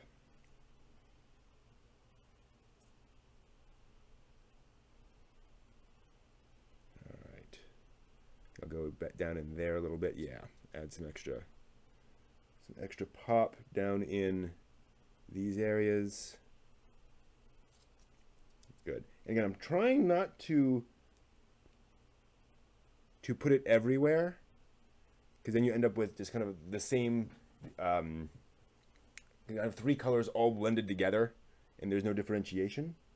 In fact, I might come back with the yellow and add some yellow highlights onto here. In fact, I'm almost sure I will. Just to make the yellow pop a little bit more. In fact, I might do some yellow and some white. I like that idea. I will grab some yellow and make almost a bright white.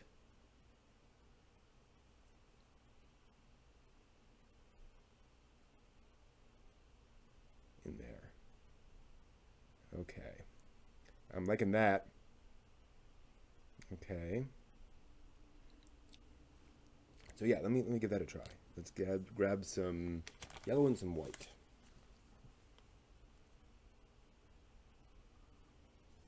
We'll put that right here.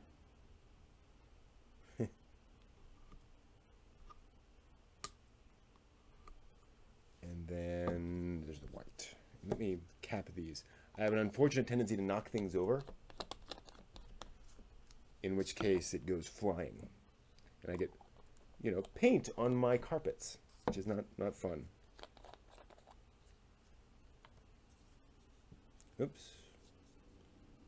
Trying not to get any yellow in my white. So we'll add the white to the yellow, mix that up, see what we get. Actually, I'm gonna use a different brush. Use this one. I'll use that to mix it with. See what happens here once that all blends in. Okay, interesting. It's barely a different color. It's just a slightly brighter yellow. Good. All right. I was afraid that would be a big impact, but it isn't. All right. Get all the paint off and put that on. Get some highlights here.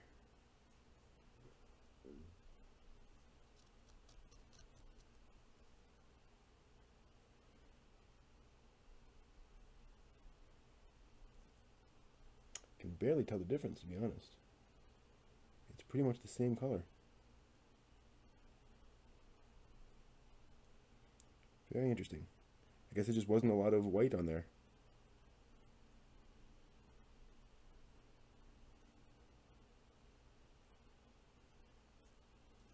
Which tells me that I don't want to use too much of it, because it's basically the same as what I had before. So it will, you know, it probably won't look very different to the eye.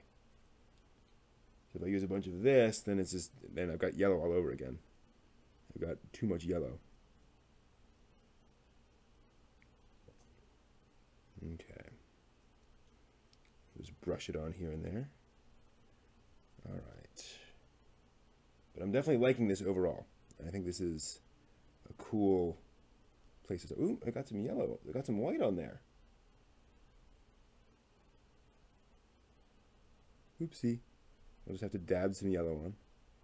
There we go. All right. Get a bit in there. A little bit. Some, ooh.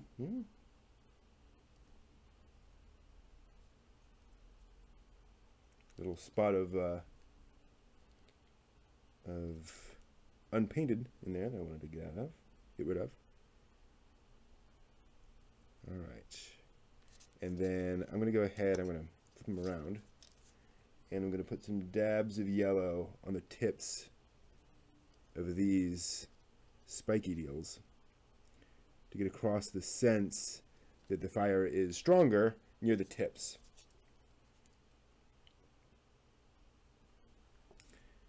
That as that fire licks up, you get that yellow near the top, which is just kind of how fire tends to look. Maybe a little bit extra paint around. Okay, and then I actually noticed a spot here somewhere where, yep, I didn't get much paint in there.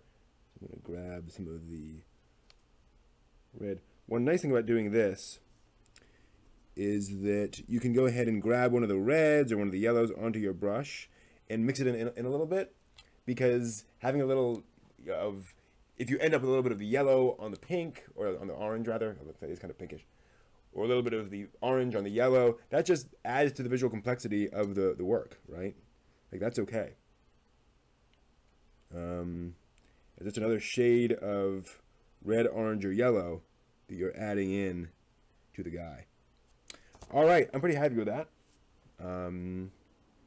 There's our fire elemental, all painted up. And now we look at our colors and say, can we use this anywhere?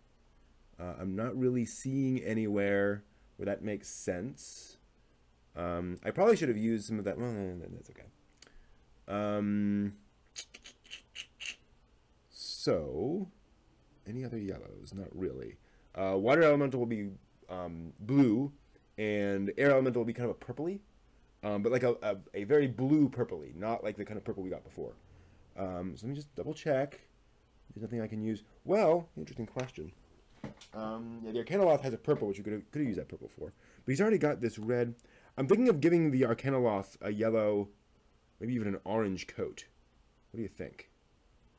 I'm just gonna throw a little bit of the orange onto his coat and look at it. Do I like that color? I'm okay with that color. I'm gonna put that on. I might give him a different color coat, but that doesn't scream wrong to me. Maybe. I think it's too similar to his. I don't know. No. So the problem is he's a researcher. I don't think I don't think a researcher would wear a really bright coat. So, okay, we'll go do something different for that one. All right, so those are all my minis. All right, any yellow or orange on this guy? You know what I might do? Let me grab my brown.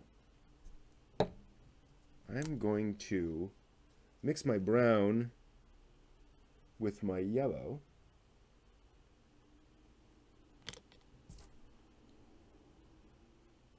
And I think that's going to be my peasant's clothing. I think that'll be the base coat for the peasant. Yeah, I'll live with that. So I'm just going to give him a whole bunch of this color. Actually very similar to the to that. So that's actually a problem because these guys are actually going to be encountered together and I don't want them to have the same color. So I'm going to add a bunch more brown to that. Thanks, Hem. Yeah, it's coming together nicely. So I'm going to add a bunch more brown. This might go, you know, as we know, dark colors tend to really overwhelm light colors. But I'm hoping I will get something sort of in the middle there. Yeah, that's nice. You know what? That's not a bad. Well, no. So I want the hag to have a very dark brown complexion. You know, one of these very weathered people. Get a bit of that off the brush. It's kind of overloaded. So I need to find a good color for her skin.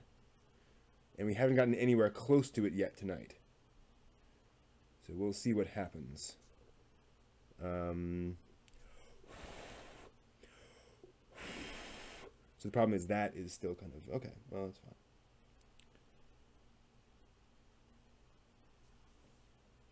It's always fun when things come together well. So Hem, what about Steel Angel Kurumi? What you know, I don't want to say sell me on Steel Angel Kurumi, but like I said, it's one of those shows that I was interested in but never got around to. I heard good things about. I don't know what I think I'm gonna do. I'm just gonna slather on some of this color. It'll end up mixing, but whatever. We'll do that. Actually, we'll have a similar skin color for the villager here. And I'm going to go ahead and slather this on the entire body. I'll probably come back and give him, you know, slightly different color pants. But actually, I've got some of this brown here on the side. I could maybe, well, that's going a bit too far. But yeah, I'll give him the thing. And it's like I said before, if nothing else, it's not a bad idea to just give your entire figurine a coat of paint, and then at least it's got a color. And if you never come back to it, well, okay. You can always add some paint to it. Not the worst thing in the world. Not a problem.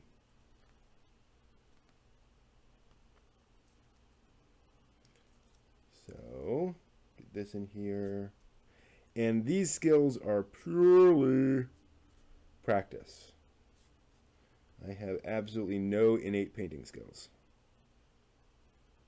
But you spend some time playing around with it, and you get better. And I've basically have no training either. You know, I haven't watched a bunch of YouTube videos or anything. I'm gonna go ahead and do his head too, in this brown. Like I said, I'll come back and give him a different different head color, but that gives me a base. Okay, so here's our mud villager, villager covered in mud. All right, now actually, what I am going to do with that brown though is I am going to do some dry brushing of that onto the scarecrows. I want to give them some variation in their coloring because they're scarecrows. They've been out in the wild, and so they should have some, you know, some mud and such on them. So I want to have some sense of that on there. So I'm doing what I did before. I get a little bit of paint on the brush. Try to make sure there's almost none on there. Push, you know, get any extra off, and then just brush that on, and that just gives me a little extra detail on them, which is rather interesting. Oops, I got a little red in there. I can now cover it with the other color, so it's not a problem. Get a little more color on the brush.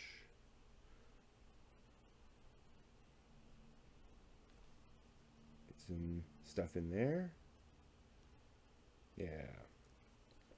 And with this, because the color is so similar, you can barely see any difference. In fact, I mean, it's hard for me to see any difference, but I am seeing a slight variation in the color in different parts of that, and that's really what I'm going for on this, is just to get that sense of kind of dirtiness, of that this is something that's been outside, and so it's not a uniform color everywhere. Most things are going to be colored like that, especially in a D&D world. Oops, we got a bunch. What I'll do, there we go. Got a little drop of red on there, so I'm just going to cover that with some brown. There we are. A bit more on the bottom there, maybe. That's very subtle. There we are. Okay. Get a bit more. I'm actually going to work in a little bit more of the brown now, because the brown gives you a little extra. Yeah. The brown's actually a little better, so I'm going to try to get a bit of both in there. So yeah, and I say I'm self-taught and all that, not to brag by any stretch. It's quite the opposite. I'm saying you can do this too. You know, a little bit of practice, and you'll be doing this. It's not that hard. It is in fact not hard. Period. Every so often, I'm going into that paint and not brushing it off. So I have a lot of paint on the brush, and for certain spots, that means I get a significant amount of brown, and I actually kind of like that. You get a kind of a patch of the color, and as long as you're careful with it, you know, and you go very lightly, then you get this interesting effect. This idea that this one little area is muddy, right? That makes sense.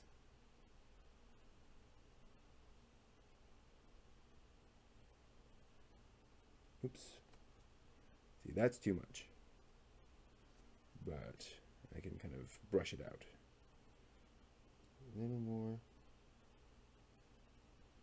Right in there. Yeah. Harem comic party. Okay. Boy commands 3 androids to extend the boy falls in love with Kurumi. Interesting. Okay, so kind of that sense of wacky comedy, but with actual plot, actual stuff going on. Cool. You have successfully raised my interest in the show. Well done. All right. So yeah, so that gives us in a little extra. So let's see if you can see a difference. So this guy is normal. This guy is with some of this brown dry brushed on. As you can see, there is a little bit of extra sense of dimension to the figurine that way. To the mini.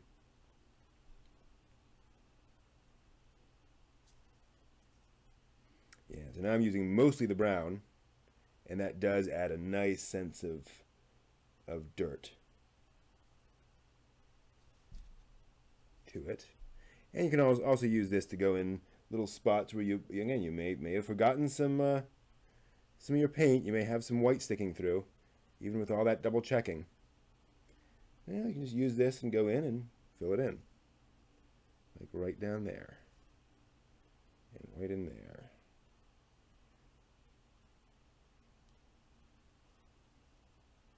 Go in, get some stuff on there. I think that's one of the reasons I like Tenchi Muyo, is it had, harem plus plot. And the harem was very light by modern standards, I would say.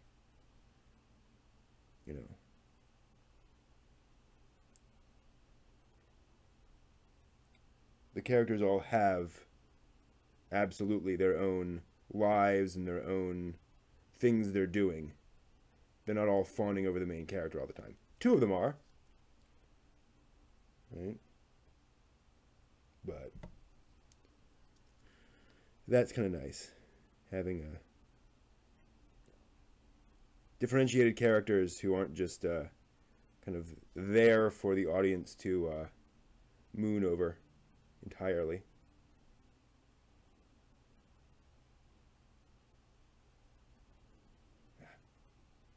I'm just gonna give you a whole bunch of that color. There we go. Another nice thing about having a color that's kind of similar to what you have is you can brush on quite a bit of it, and you get some interesting. There's an interesting variation on the color itself, right? It doesn't have to be brushed as much. You can just say, okay, this section over here is this other color now, and a little bit of the base color will shine through as well, or will show through as well. So you get that. Okay, so I think what we'll do tonight, I have some more work to do on this stuff. I'm going to go ahead and do the washes on these guys. Once I'm done with these two folks, and then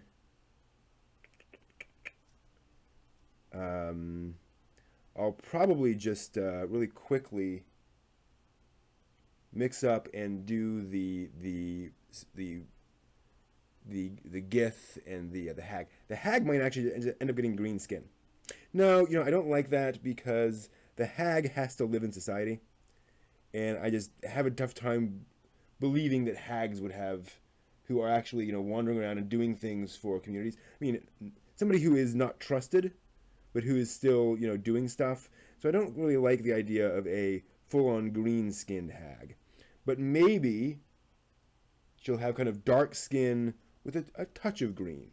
Maybe I'll throw some green into that paint and see what comes out of it. I think it'll end up just being,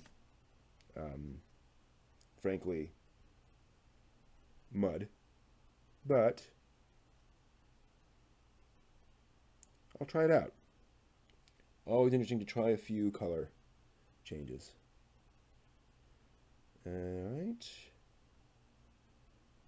Again, I'm actually just throwing some brown on the heads, and then brushing that out a bit. It adds an interesting kind of element to it. Slight variation. Okay, then it needs a bit more on the pants, which have very little in the way of the color. Okay. Cool. Alrighty. That's him. We have one more.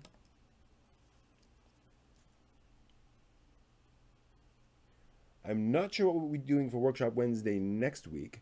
I do have a project to build essentially a dice ball, or a randomized ball. So it's basically a plastic ball into which you have some electronics and a little sensor. And when you roll the ball, it comes back upright, and a little LED thing shows you the some random number. So it's kind of an oddball way of doing dice. And I have the components for that, so I might do that next week. as a project. No soldering. You know, it's really just assembling things. It's not a kit. It's a set of instructions on the web using off-the-shelf components. So I think that would be a fun project to show you guys what it's like putting together something like that. So we'll see. I may have more minis to paint.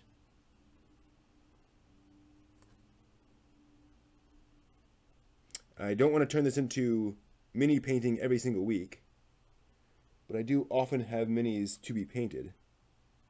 So that's a factor. Add some brown onto that one. Something I have to think about is, well, you know, I do have D&D coming up, and I kind of like to have, have brown on his hands. He has dirty hands. I like that idea.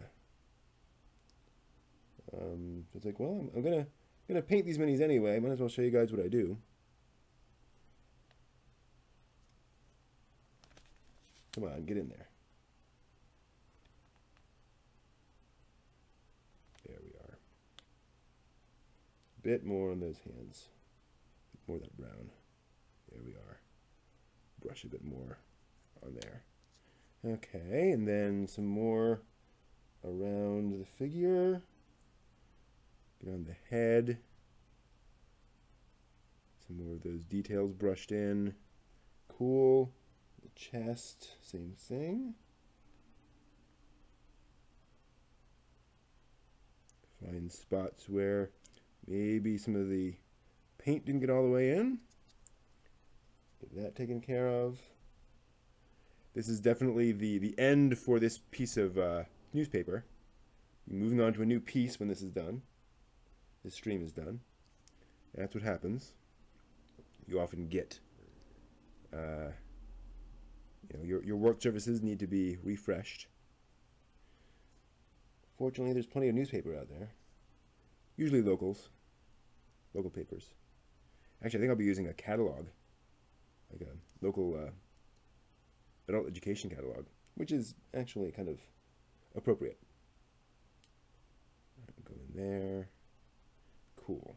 All right. There we go. So, there are our scarecrows. I'm very happy with the scarecrows. And here's our detail on that scarecrow. Looking pretty creepy. All right. So, like I said, we need... let's do the skin tone. So we'll do the green for the GIF.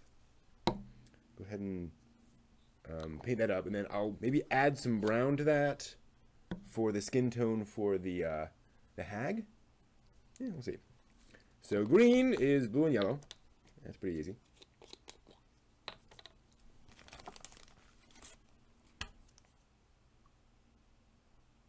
I do not need a lot. I'm going to try to be easy here.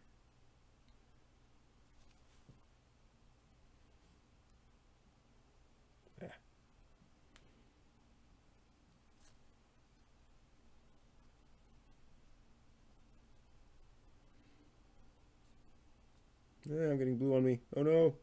Whatever will I do? Alright. There's very little exposed skin on the Gith, so I just need a little bit of... and same thing on the witch, actually. So I just need that. That's pretty close. Could be a little darker. Can I get a little extra blue? Is that? Yeah, alright. A little scared.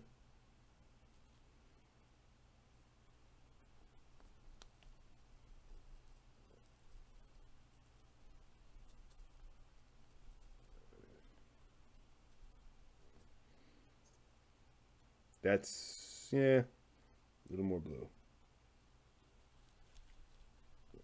I can tell I'm in the right direction, and I can kind of control my colors now better than I could before. Okay, that's close enough. Don't want to go too crazy here. Alrighty. I have this spare brush. I will use that for the GIF. And the rest of the GIF is just, I think, this chocolate brown. So I'm not even going to bother painting that tonight. I will probably do that on my own. You guys don't need to see me just take a perfectly normal color. So we're just going to do this. And again, what I'm doing here, I'm being very deliberate in my use. Whoa. Finger went everywhere there.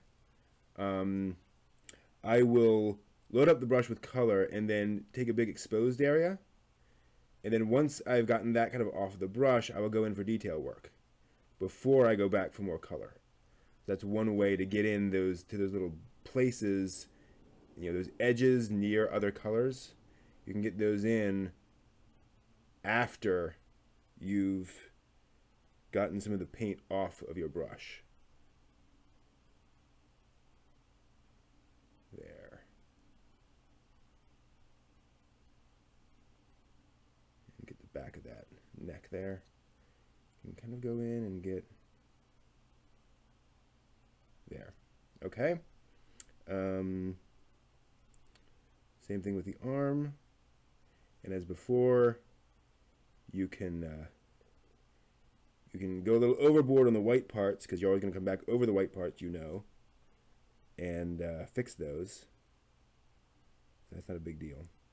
That was one of the things that I learned very slowly and with some pain.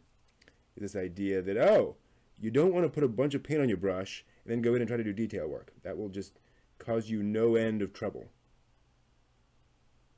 Instead,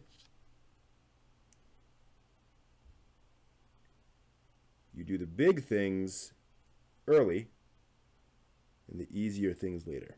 Okay. I think, oh, I have the, okay, yeah. I painted a whole bunch of his glove there, which I didn't need to. All right. Just need to do this part. Go up and do that. Good. Go up and do there.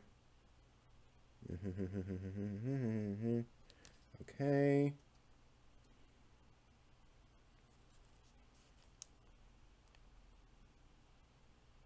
Let's get around those little moments, those little bits, little spots. Kind of hard to get in there, but that'll do. Okay. Got a little bit on the, a little bit of green on his shirt, but that's something I'm just going to have to live with. Okay, make sure you get right up to the edges of that that glove. So when I come back, I won't have this green anymore. So I'd rather have a little bit of extra green overlapping onto the glove, and then the glove can come back in. All right, that's all his exposed flesh. It's actually a pretty good match color-wise. Oh, didn't get his ear. Get a little bit on the brush. And get the ear. There. All right. Him. All right, Hem. Thank you very much for joining me. Been a pleasure having you here. May you sleep well. So yeah, I'm just going to finish this up. And this will go up on the on YouTube later anyway, so folks can see it there. Get all the deets. So coming back in here on the head, trying to get in all these little spots. And it's and it needs more paint on that brush. There we go. Boy, my hands are shaking. But I'm getting in there. Not too bad.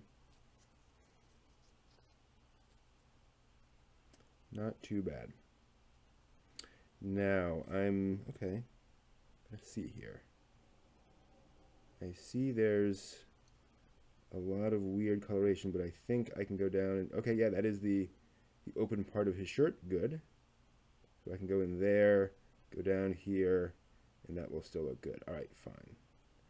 I was afraid that I hadn't painted fully some of it, but it's just overcompensation on some of the paint. Right. The initial coat got it some kind of some weird places. Right. Go in here, get this arm painted.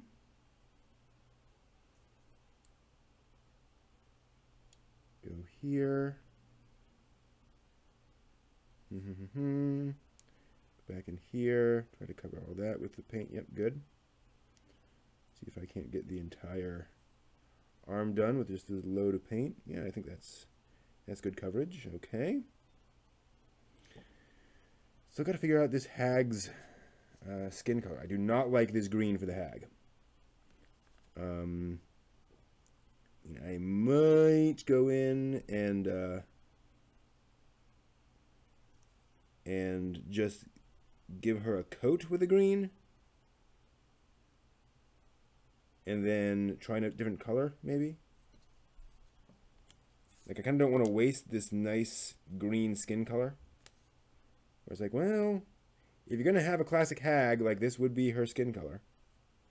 Maybe I'm just being kind of weirdly, overly prejudiced about these things. Maybe it just kind of makes sense for her to have green skin. She is a hag, after all. You know, there are times when we try to be a little too realistic with things. I'm talking myself into it. I'm going to give her green skin. All right.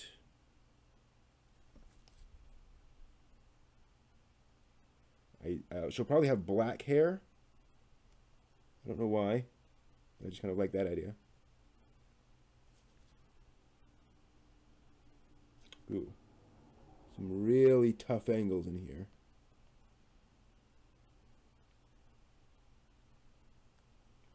She has horns too, which is kind of crazy. Yeah, I'm not displeased with the green for her face.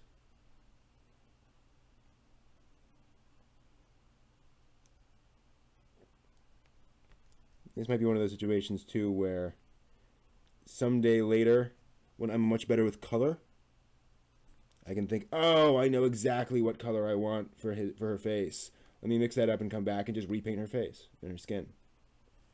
That's always an option. Going and saying, oh, yeah, no. I got to figure it out now. Okay, and then her hands as well, obviously. She's not wearing gloves or anything.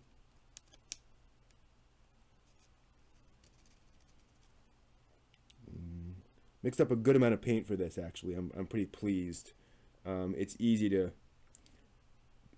I tend to go overboard with the amount of paint I mix up. And this is obviously a bit more than I need, but I'd rather have a bit more than a bit less. Right? You need to have plenty to cover what you're doing. And the other hand...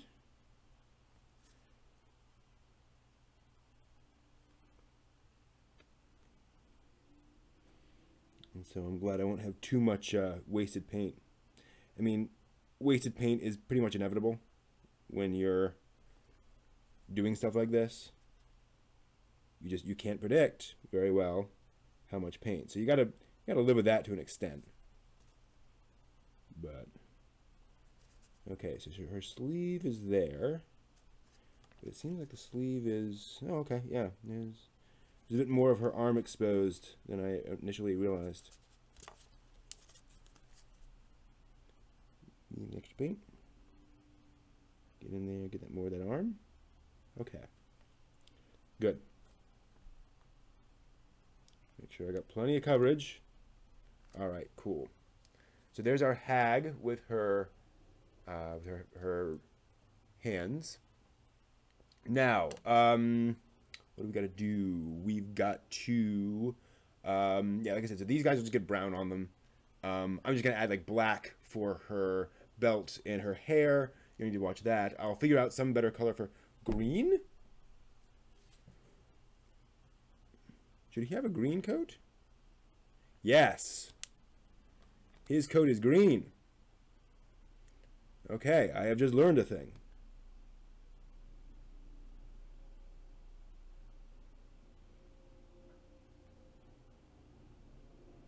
Cool. Yeah, I think that'll work nicely. It's a slightly unusual color, but it's not too weird. But it also has a bit of a sense of, you know, maybe a scholar in a university or a temple would have a particular color robe. You know, you'd be given a green robe if you're working in a particular part of the library. Has kind of that sense. So that'll work. Can be decidedly non-trivial in some of these spots. Dang it. Got some on his hand. Nope, that's alright. This might end up being a messy mini. Right, one of those ones where just I'm getting paint everywhere. Heh, kind of like the idea of a multicolored coat too. Green and orange and white. But nope, I'm not going to go there. That's a bit much. Another thing where maybe when my skills get better, but until then,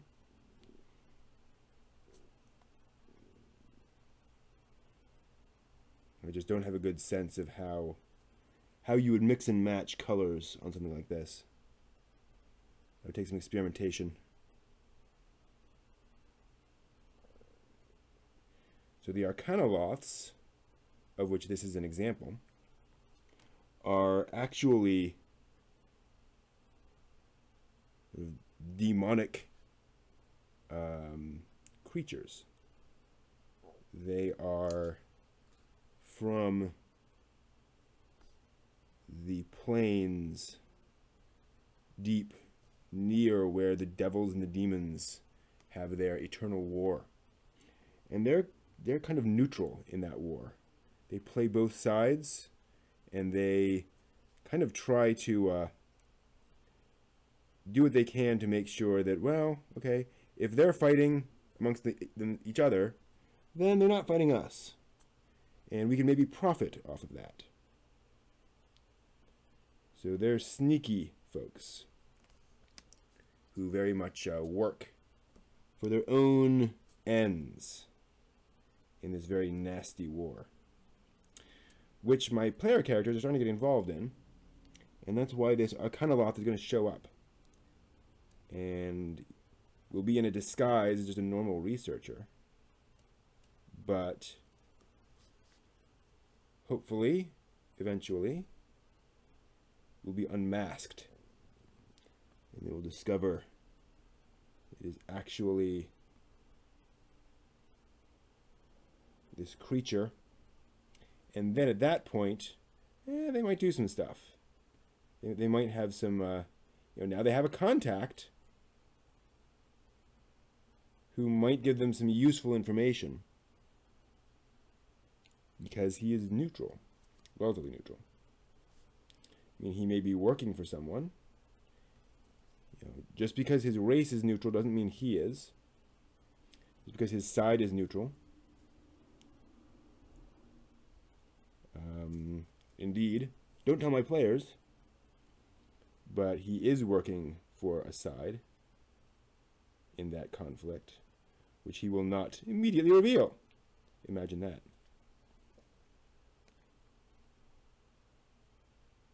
But he can give them information.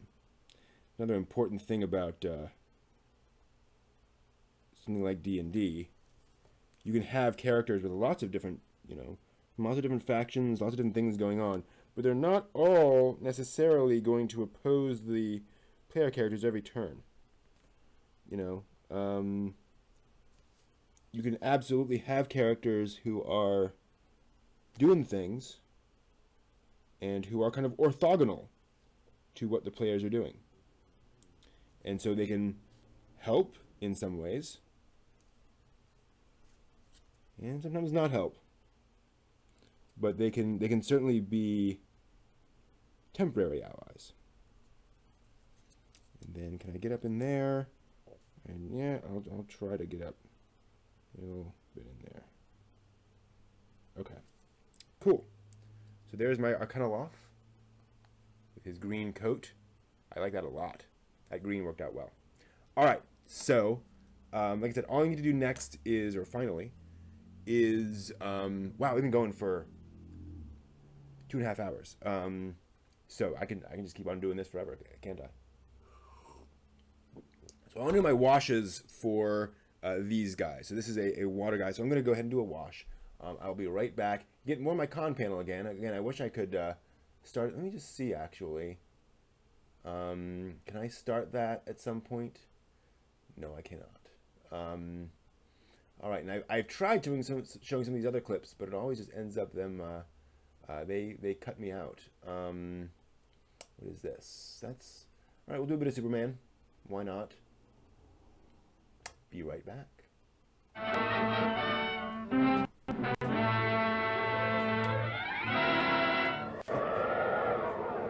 Up in the sky, look! It's a bird! It's a plane! It's Superman!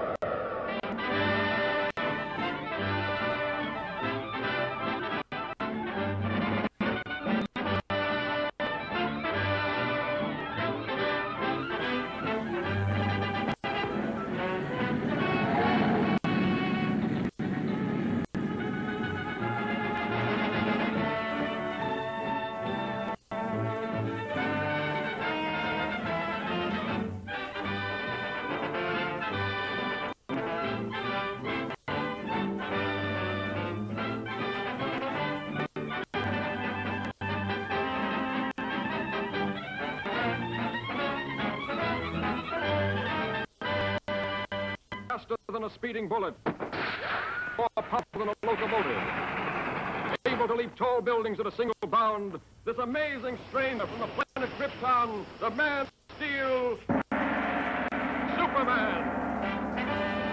Possessing remarkable physical strength, Superman fights a never-ending battle for truth and justice, disguised as a mild-mannered newspaper reporter, Clark Kent.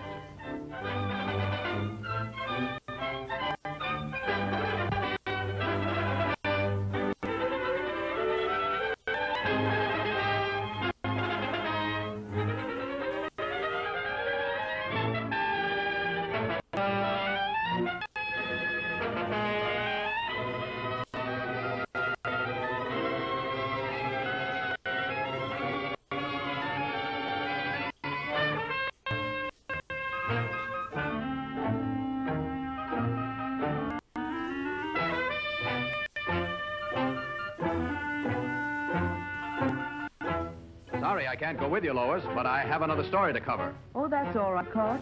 I'll see you in the office.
Okay, so what we're going to do now is our blue for the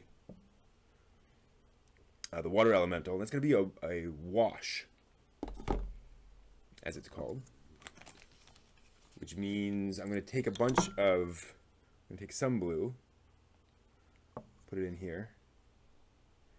Again, probably more blue than I need, but whatever.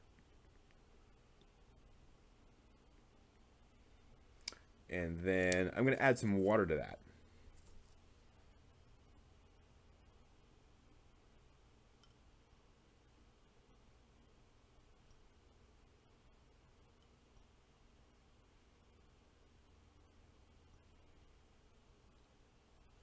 I'll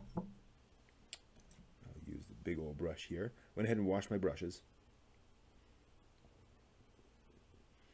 All right, and that's still a little, not bad. Let me just try some of that. No, that's too much. Too much paint. I need much more water. I may actually try. This doesn't pour very well, these bowls. All right, that's a much more.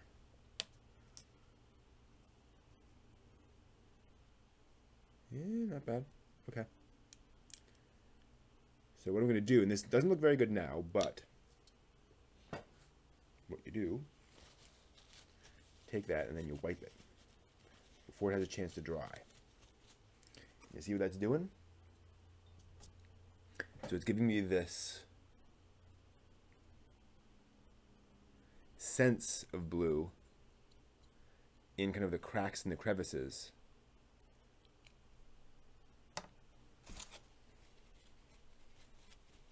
But it's very subtle. Very subtle. Much more subtle than you'd get otherwise.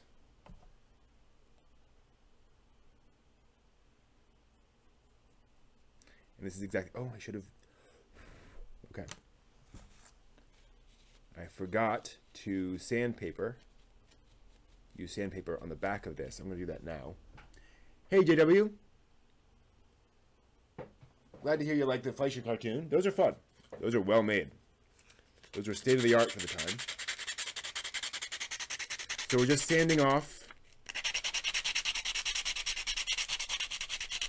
the support material on the back of this guy. Should have waited until the... I should have done this before I started putting paint on. My mistake.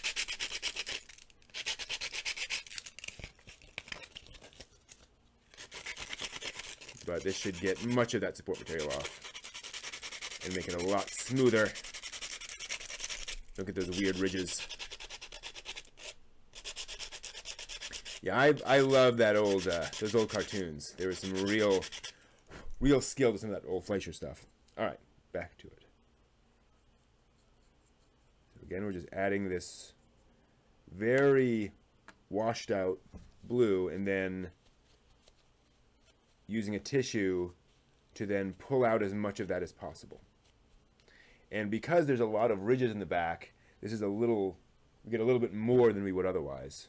Yeah, the blue sticks more than it will in these other spots.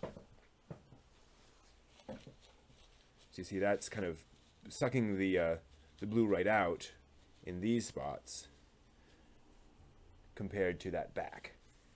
But that's kind of part of the fun, is that you get different effects in different spots. Right? Do this. This part. Ooh, I forgot to put another glove on. Do that next. There we go.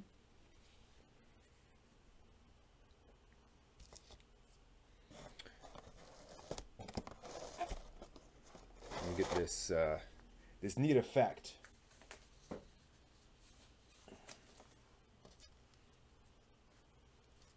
And then what I'll probably do is take some blue.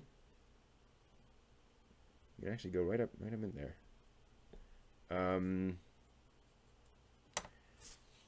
Take the same color blue and go in and add some white and then dry brush that onto this guy. So I'll get, again, that whole sense of, that whole idea of multiple layers. So I'll have a very light blue that is dry brushed on top of this, and that'll give us a neat sense of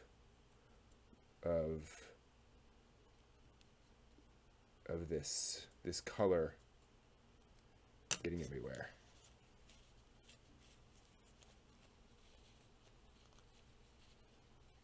Generally, you want your lighter colors on front, which means that they go on last, and your darker colors go on first.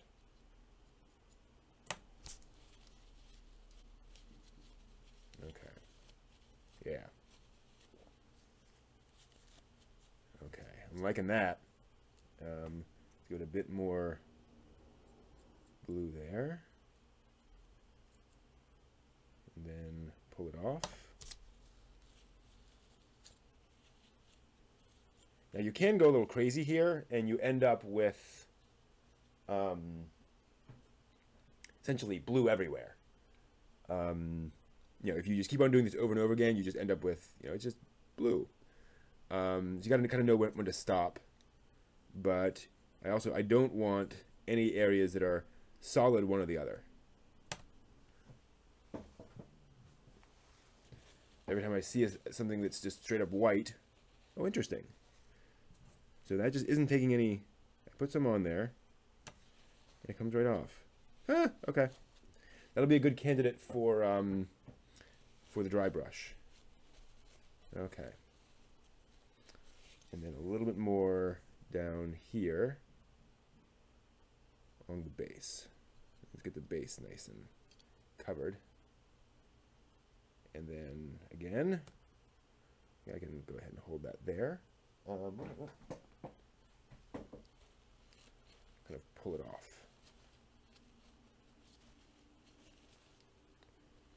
Okay, that's our wash, our wet wash, and you see the nice effect we have here of the whitewash. I could stop there, but I'm not going to. Like I mentioned before, I want to add some detail to this.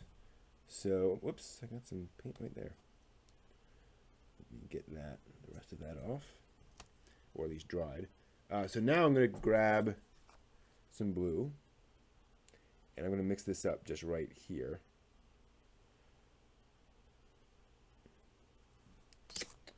And I'm going to grab some white.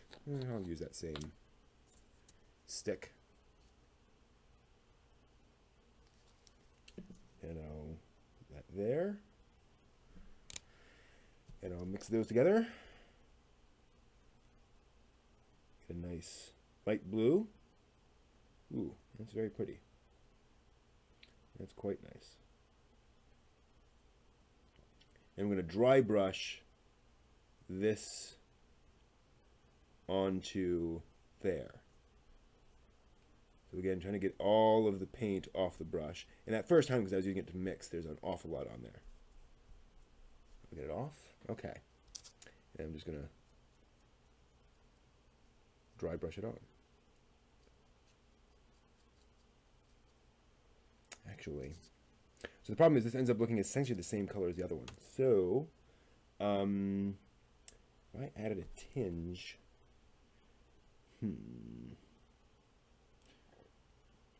so I want to, yellow? No? Well, let's just keep on dry brushing, see where it goes. Yeah, no, the issue here is that this color is so similar to the other color, and the other dry brush technique, that it looks exactly the same. So what I'll do, I think what I need to do, I know what I need to do. There's some extra white on there. Let me brighten up that color, make it even brighter. Brighter white, and not enough white. Okay. Add some more white. Just playing around here. Maybe add a touch of yellow? I don't know. Like, I feel like this is just going to wash out that blue. And we'll be back in the same position we were in before. Right? Where we have this very maybe I need to go darker. Maybe it needs to be a darker blue. I have some dark blue down there. Yeah, I'm going to be in the same position, the same boat. I can't really go light on... So in this case, I can't go light on light, because I already have a very light color. Okay, so I've learned something. Again. Let me brush this on. Oh, actually, that's interesting. It's actually a somewhat different color Yeah, I think that will help. Okay, so I get it all off and then brush it on. What happens? Yeah, we're getting some interesting highlights there. I'm happy with that. I can live with that.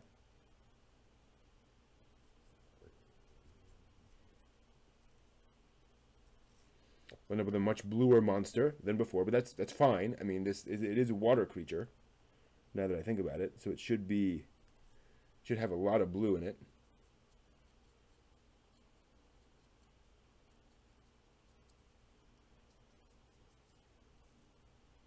And just try to dry brush this. Let's see if we can get in there now. Yeah.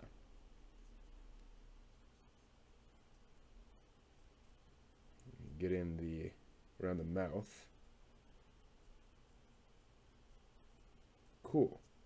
Yeah, that's good. That's adding some nice texture.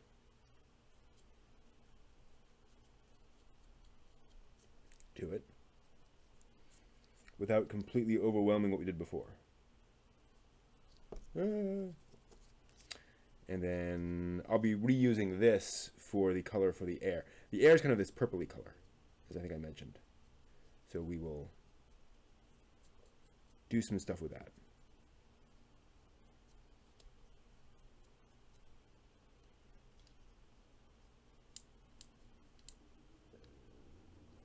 Okay. I might go a little bit more, I don't know. I kind of feel like adding some more blue to this. Like there's a bit too much white on it. You know what I think I'm going to do? I'm going to add some more blue. I'm going to darken up this color significantly. In fact, I might even...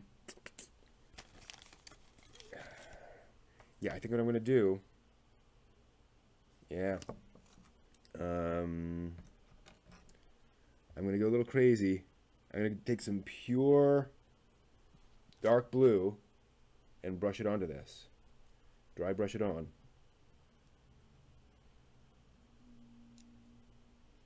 Oh yeah. Yeah, that was a good idea.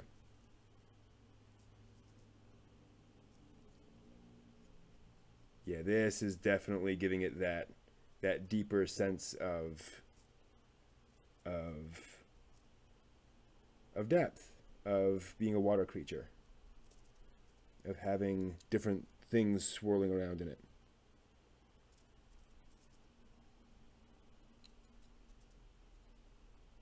Yeah, layers, like I said, man, layers. Or everyone. Not a single person necessarily out there. Yeah. Love it when a plan comes together.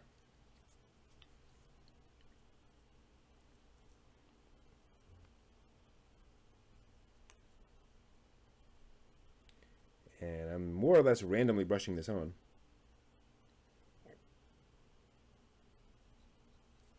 But I really like how this is adding depth.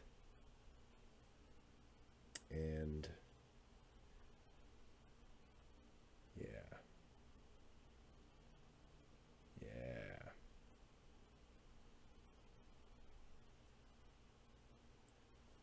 And I want to make sure it doesn't look too samey. The same colors everywhere. And if I were, like, the next step on this would be to really think about where the water would be rushing on this creature. And so making different parts of it slightly darker or lighter.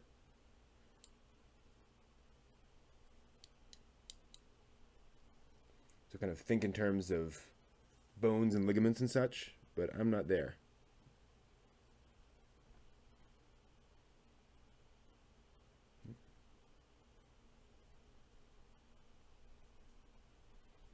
One thing about miniatures like this too is that a bigger miniature like this will be seen from multiple angles. So you want to make sure that you're getting in lots of different places. You're not neglecting any spots which might well be visible from nearby.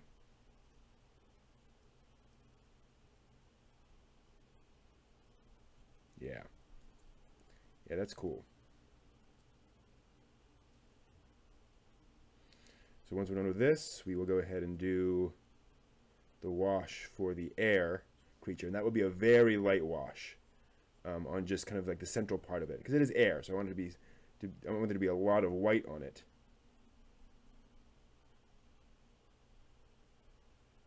Okay. And some more blue on the bottom. Yeah, I might go heavier on the blue on the bottom here. Kind of makes sense that it's coming out of an area that will be a little more calm, maybe. Although I don't know, it would be foaming down there too, right? Well, we'll add some detail. We'll add some highlights.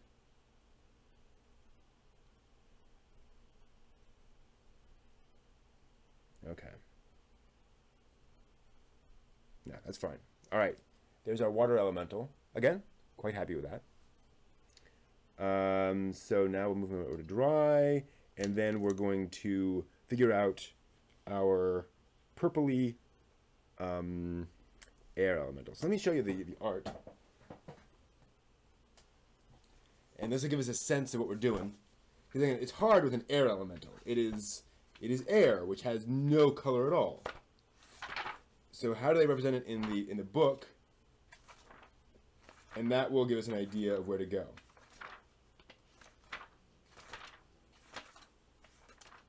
There we go. So there's our air elemental.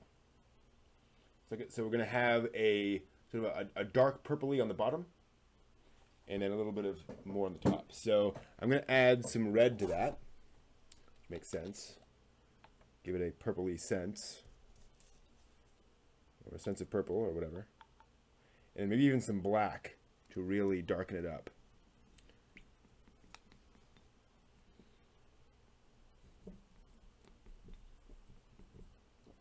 I want this pretty dark. I don't really want it to feel like blue or red or even much anything else. So that's not much effect, surprisingly. Yeah, all right, this is the last of the red. I have to move over to the other bottle here in a minute. Although I think this is the last red I'll need. I think at this point, whoa, we're splattering. Gotta make sure we don't splatter anymore. That's not good. All right, yeah, I'm gonna go ahead and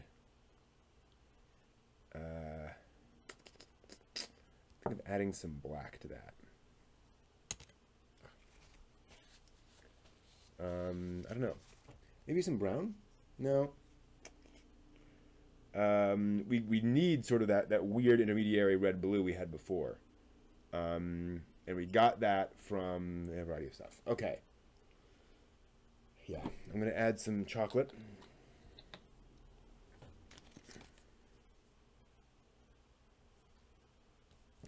A lot of chocolate. See what happens.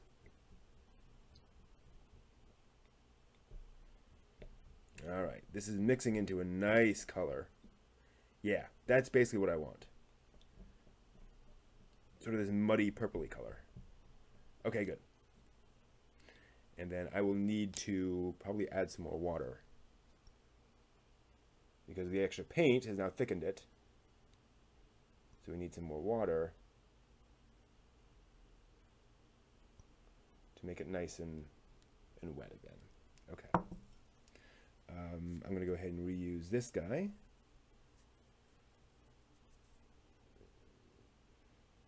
Use that to mix that up a little bit. Again, I can get a little bit of the old paint in it because it's a similar color. Doesn't really worry me. And then I'm just going to put a test blob on there. And then try to pull it off. Okay, it's still a little... Oh, it's very brown, actually. Not horrified by that.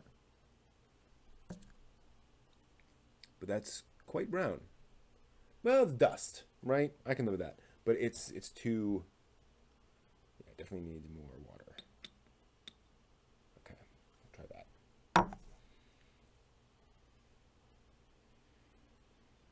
I have this one bowl, by the way, just for paints. I do not use it for anything else. That is its only purpose. Because otherwise, you know, Okay, that's decent.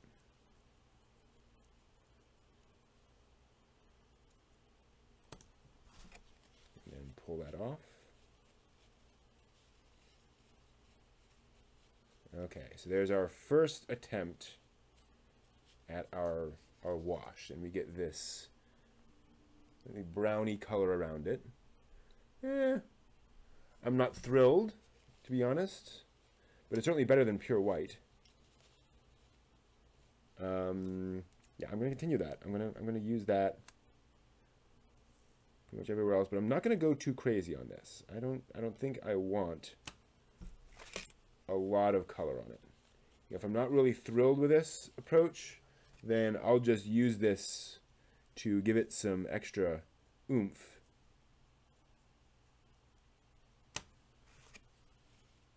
But an air elemental can stay, you know, mostly white. That makes sense to me. And I'm now to the point with this tissue where there's more paint on it than dry, so I need to. Okay. Interesting. So we got a lot of paint on this one and much less on this one. I think I got a little blob of the paint itself on that one. So maybe we'll add a bit more over here just to make it more even. It's a little weird to have one arm be much darker than the other. So we will try to fix that. There we go. Yeah, this works.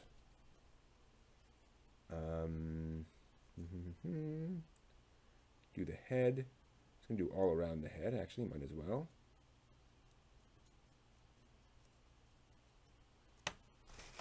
And what I love about this is how, you know, you put all that on and it just, it looks, ugh. And then you dab it with the tissue and you're like, ooh, yeah. That's a nice bit of detail there. All right. Down the back. And up in there. Gunpla. Have I tried Gunpla? I've got like a bunch of Gunplas back there. I've done lots of Gunpla. Fact. Oh, you can't see it. I have a perfect grade up there that I have not assembled yet, but I will. Yeah, Gunpla is awesome. Gunpla is absolutely amazing. All right. So yeah, I think I'm pretty happy with that. I'm going to add some more on the bottom.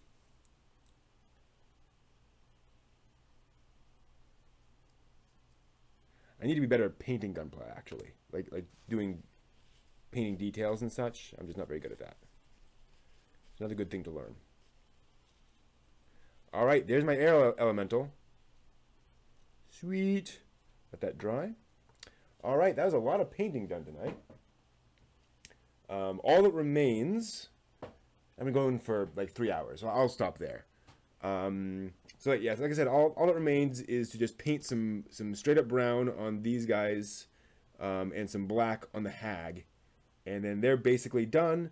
I'll also paint some a